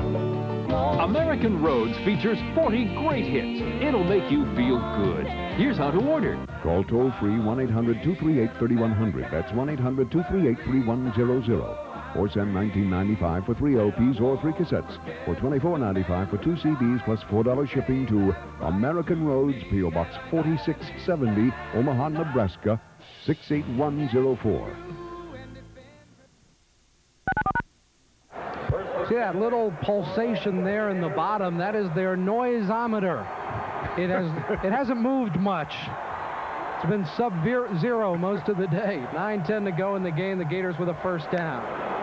There's Eric Rett again looking for running room. Rett across the 40, ridden down at about the 42. That is a fine running back for the Florida Gators. Reminds me a lot of John L. Williams, although he's not a fullback, that he just has the complete game as a runner. He catches well. He has improved dramatically as a blocker from opening day. Yeah, he doesn't seem to be the great slasher that Neil Anderson was, or a Bo Jackson, but he's got that great balance, a la John L. Williams and Emmitt Smith, you know, just more balance than great speed, I think. Plenty of speed, though, excellent speed. Got 6 on that last carry. And running right side, he gets about 4 or 5 more. Late flag comes into the play. Gators content right now just to pound it out, eat the clock up. At this stage, you don't want guys getting a shot at Shane Matthews, although they have not hit Shane very often in this game. We'll see if it's certainly not behind the line of scrimmage. They've only hit him when he decided to run. Oh, a clip called against the Gators. That'll be 15. So instead of 3rd and a yard from the 45, the Gators will be all the way back to the 30, where it'll be 2nd down and about 16 or 17 yards to go. Eric Rett combined 118 yards in this ball game, 95 of them on the ground, another 23 receiving. Outstanding ball game for Rett, as he is now just 14 yards from combining for 1,000. Gators with 29 first downs. That's just terrific stuff. We'll go with the draw play. Rett spun down. Fred Smith got a hand on him. And Cromartie in there also for Auburn. A lot of second-line players for Auburn on the field right now. The first-line defense has really been worn down this afternoon and this evening against this powerful Florida Gator offensive attack. A team that continues to show excellent balance in running and passing the football, at least certainly against their SEC opponents. Clock runs at 7:15 to go. See what the Gators do on 3rd and 14. Rett's in motion. Matthews will throw it. And he throws a diving catch is made by Aubrey Hill up at midfield for a first down. So Steve Spurrier wants to run it out, but he's not ready to give the ball away. And on 3rd and 14, Matthews picks up a big completion. Chris Snelling, a backup cornerback, could do nothing but watch Aubrey Hill leap in front of him. Hill makes the quick cut. Snelling is there, but with the diving catch and the ball in front of him, he can't do anything about it, and the Gators pick up a first down. From the 49, Eric Rett gets 4 yards right up the middle. Let's go down and check in with Steve Babbitt. Thanks, Larry. You see Dean Golden in the game right now for the Gators on the offensive line, and talking with Chris Patrick, the medical staff was awfully good with Mark White, what Mark was able to give this team. And so I think between the coaching staff and the medical staff, they said, hey, Mark's done a good job. Let's give him some rest. We've got Dean Golden, who's been preparing for this game. Let's get Dean in there for some playing time, but for a precautionary reason, too. Let's give Mark White some rest and save his foot for another week. Back up to you guys. Those offensive tackles are very important. Florida State lost an All-American, Mancini, out with an injury, so we know how valuable those guys are up front. 2nd and 7, Eric Rett. The counter play gets about 3 or 4 yards. He started to counter to the left and said, whoops, let's go to plan B. Anthony Judge in on the tackle along with Chucky Johnson. Rett picked up about 3 more yards. They'll mark him at the 42. It'll be 3rd down and a long couple for the Florida Gators, as Eric Rett's got to be right around that 100-yard mark on the day. Shane Matthews still about 35 shy of the 300 mark. On 3rd down, Matthews, quick step, and the pass to Harrison Houston is incomplete. Threw it behind him, and Harrison couldn't bring it in.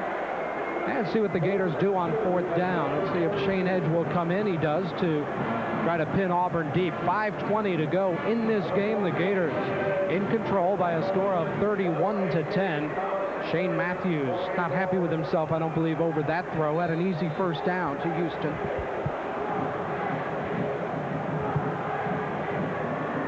Edge has not had a lot of work in this ball game. His net yardage hasn't been as good today as it has been coming into this ball game. He's one of the leaders in the nation in net yards punting. Well, he'll have a net of 43 on that one as it lands 8 yards deep in the end zone. A howitzer off the foot of Shane Edge. And Auburn will start at their own 20-yard line with 5 minutes, 12 seconds to go in the contest. The Gators up 31-10. Florida ranked 6th in the nation, and their national standing will not be hurt by this. We'll go to 5-0 in the Southeastern Conference. Alabama, the only other team with fewer than 2 losses. Auburn will be 4-4. They will have to win their 3 remaining games to earn a bowl bid because one of their wins is over a 1AA team, Georgia Southern. A lot of second-liners into the game for the Gators defensively, and Auburn's going to run it. Otis Mounds up the middle gets a yard. Marquette Oliver into the ball game. You see there Lawrence Hatch, William Gaines, Big Nasty they call him, at defensive tackle. Bill Gunter also in the game, and Carlton Miles, a starter, is still there. 2nd down and 9. 4:45. Auburn surprisingly just running it. Maybe they don't want to get Stan White hurt for the stretch run. Now they run a sweep with Otis Mounds to the right side. Gets a good block, has running room, has a first down, and he's chased out of bounds at the 33-yard line. Ellis Johnson in on the play for the Gators, but Auburn picks up a first down with 4:28 to go in the contest. The Stroh's Brewing Company, makers of OM Genuine Draft and OM Genuine Draft Light, is proud to salute today's outstanding performer, and there's no debate about it. Willie Jackson Jr., 12 catches for 157 yards, tying the record for the 2nd most receptions in a game by a Gator. Also picking up a touchdown, Willie Jackson Jr., 3rd-year sophomore from P.K. Young School in Gainesville. On first down, Otis Mounds showing some nifty footwork, picks up several, up to about the 41-yard line. The Gators will be more than happy to let Otis Mounds pick up 6 or 7 yards per run from here on in, although it could mess up those rushing defense stats. I don't know, more than happy. They don't mind too much, I guess, but they get pretty selfish with those defensive statistics, even with a big lead like this. The guys, they're aware of what the stats read at the end of the week in SEC play. Otis Mounds had 62 yards. He now has 61 as Ellis Johnson, a true freshman from Wildwood, really gave him a stick.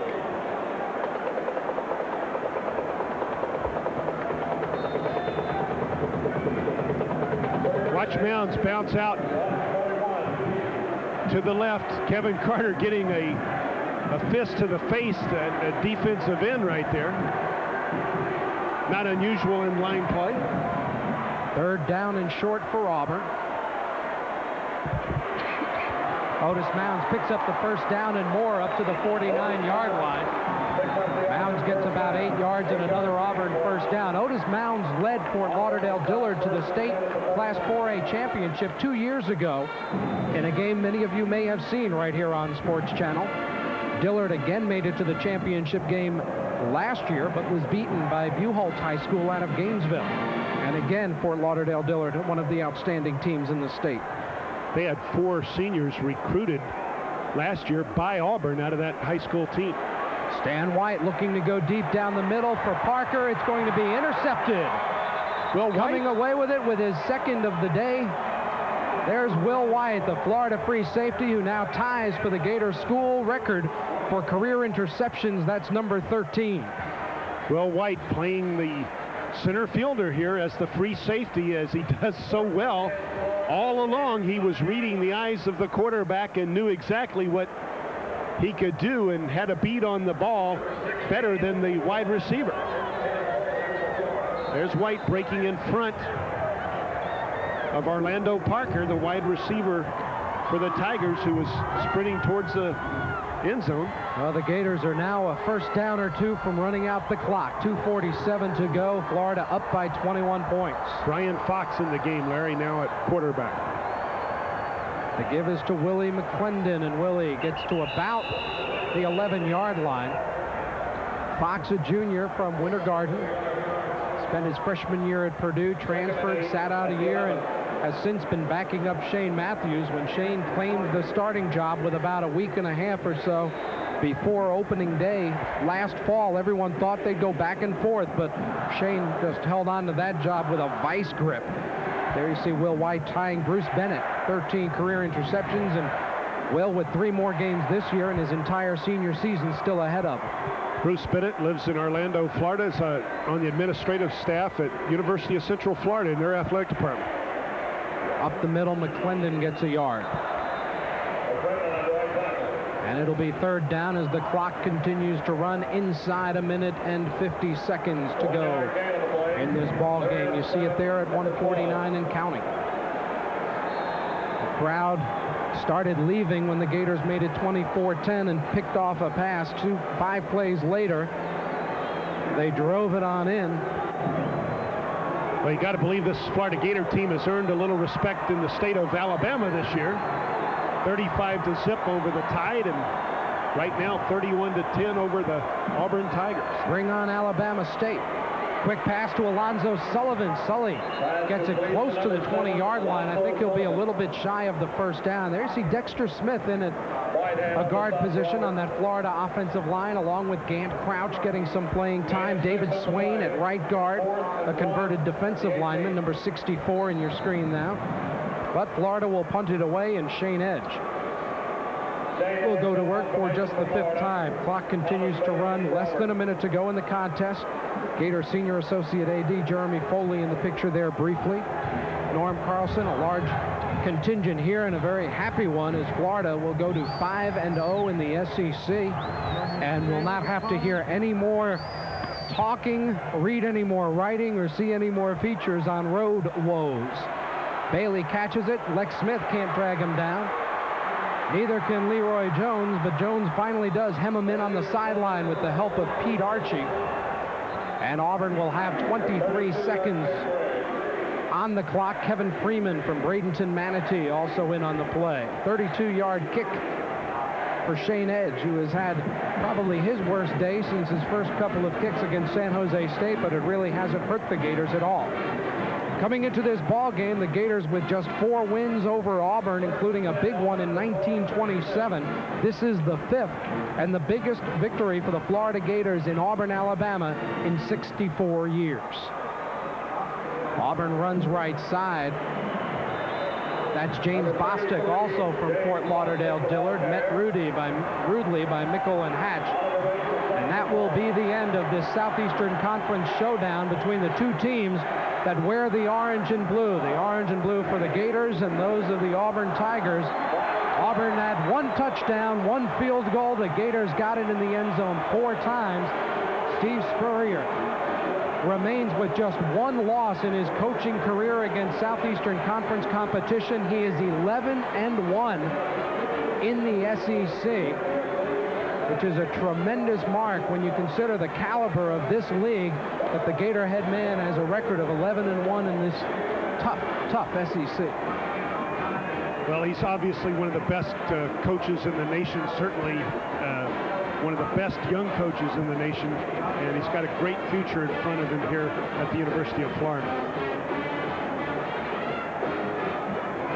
31-10 the score for the Florida Gators. It was 17-3 at halftime, and the Gators got a bit of a scare as Auburn went on a nice drive to make it a 17-10 ball game, but the Gators answered with 2 quick touchdowns and win it going away. Florida 31, Auburn 10. Jim and I will be back at Jordan-Hare Stadium after these words. The Gators are celebrating for only the 5th time. There are many ways to serve fish, but only one way to slice it. With a Ginsu.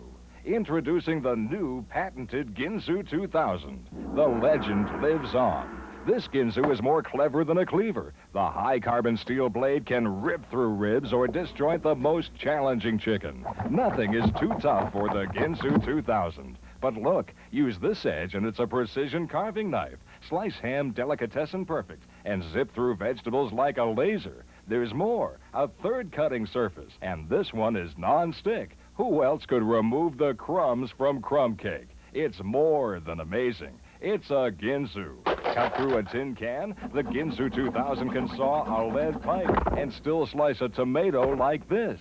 How much would you pay for this exclusive new Ginsu? Don't answer, because you also get 6 legendary Ginsu steak knives. These double serrated blades treat any steak like it's restaurant prime. But wait, there's more. We'll also give you this Ginsu paring knife for delicate cutting, plus this fruit and vegetable knife that can go through a nail and still never need sharpening. You even get this Ginsu utility knife that slashes through rope, strips electrical wire, and speeds through floor tile like this.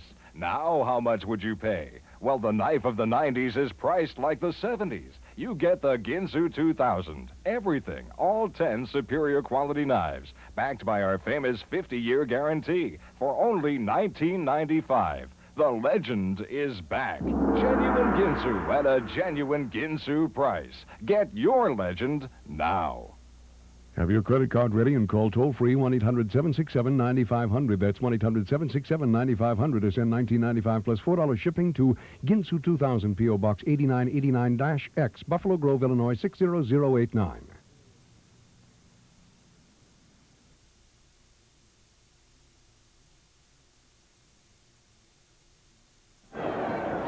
Well, the Florida Gators had a history of failure at Auburn's Jordan-Hare Stadium, but history doesn't always repeat itself, as the Gators found today in Auburn, as the Florida Gators post a 31-10 win. Welcome back to Jordan-Hare Stadium. Jim Yarbrough, the Gators had it 17-3 at halftime, but the story of the first half, although it may be forgotten in the post-game analysis of many, was that Gator defense. I felt that Auburn 6 times in Florida territory only came away with 3 points. I lost count. You were counting. I thought it was at least that many, but every time the Gator defense stiffened, just did not allow Auburn to get near their end zone at all, with the exception of 1 field goal. Then in the second half, the Gator ground game really went to work, and the offense was productive all day long. But offensively, Larry, defensively, special teams had some problems, I think, on kickoff returns, but certainly the Gator defense and offense were dominant here at Auburn. A couple of individuals we could talk about. One is Timmy Paulk on the defensive side. Timmy has not had the big play games this year, but he has been so steady, 10, 11, 12 tackles every time out,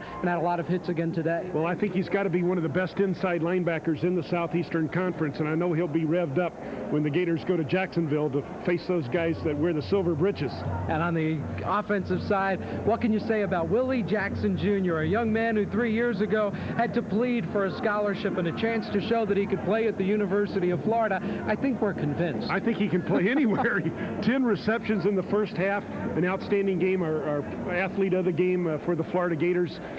He's a big touchdown guy, as we call him, Touchdown Willie.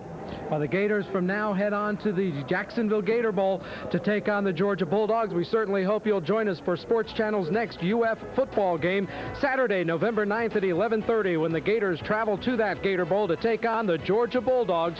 Be sure to check your local listings for Sports Channel and Gator Vision coverage in your area.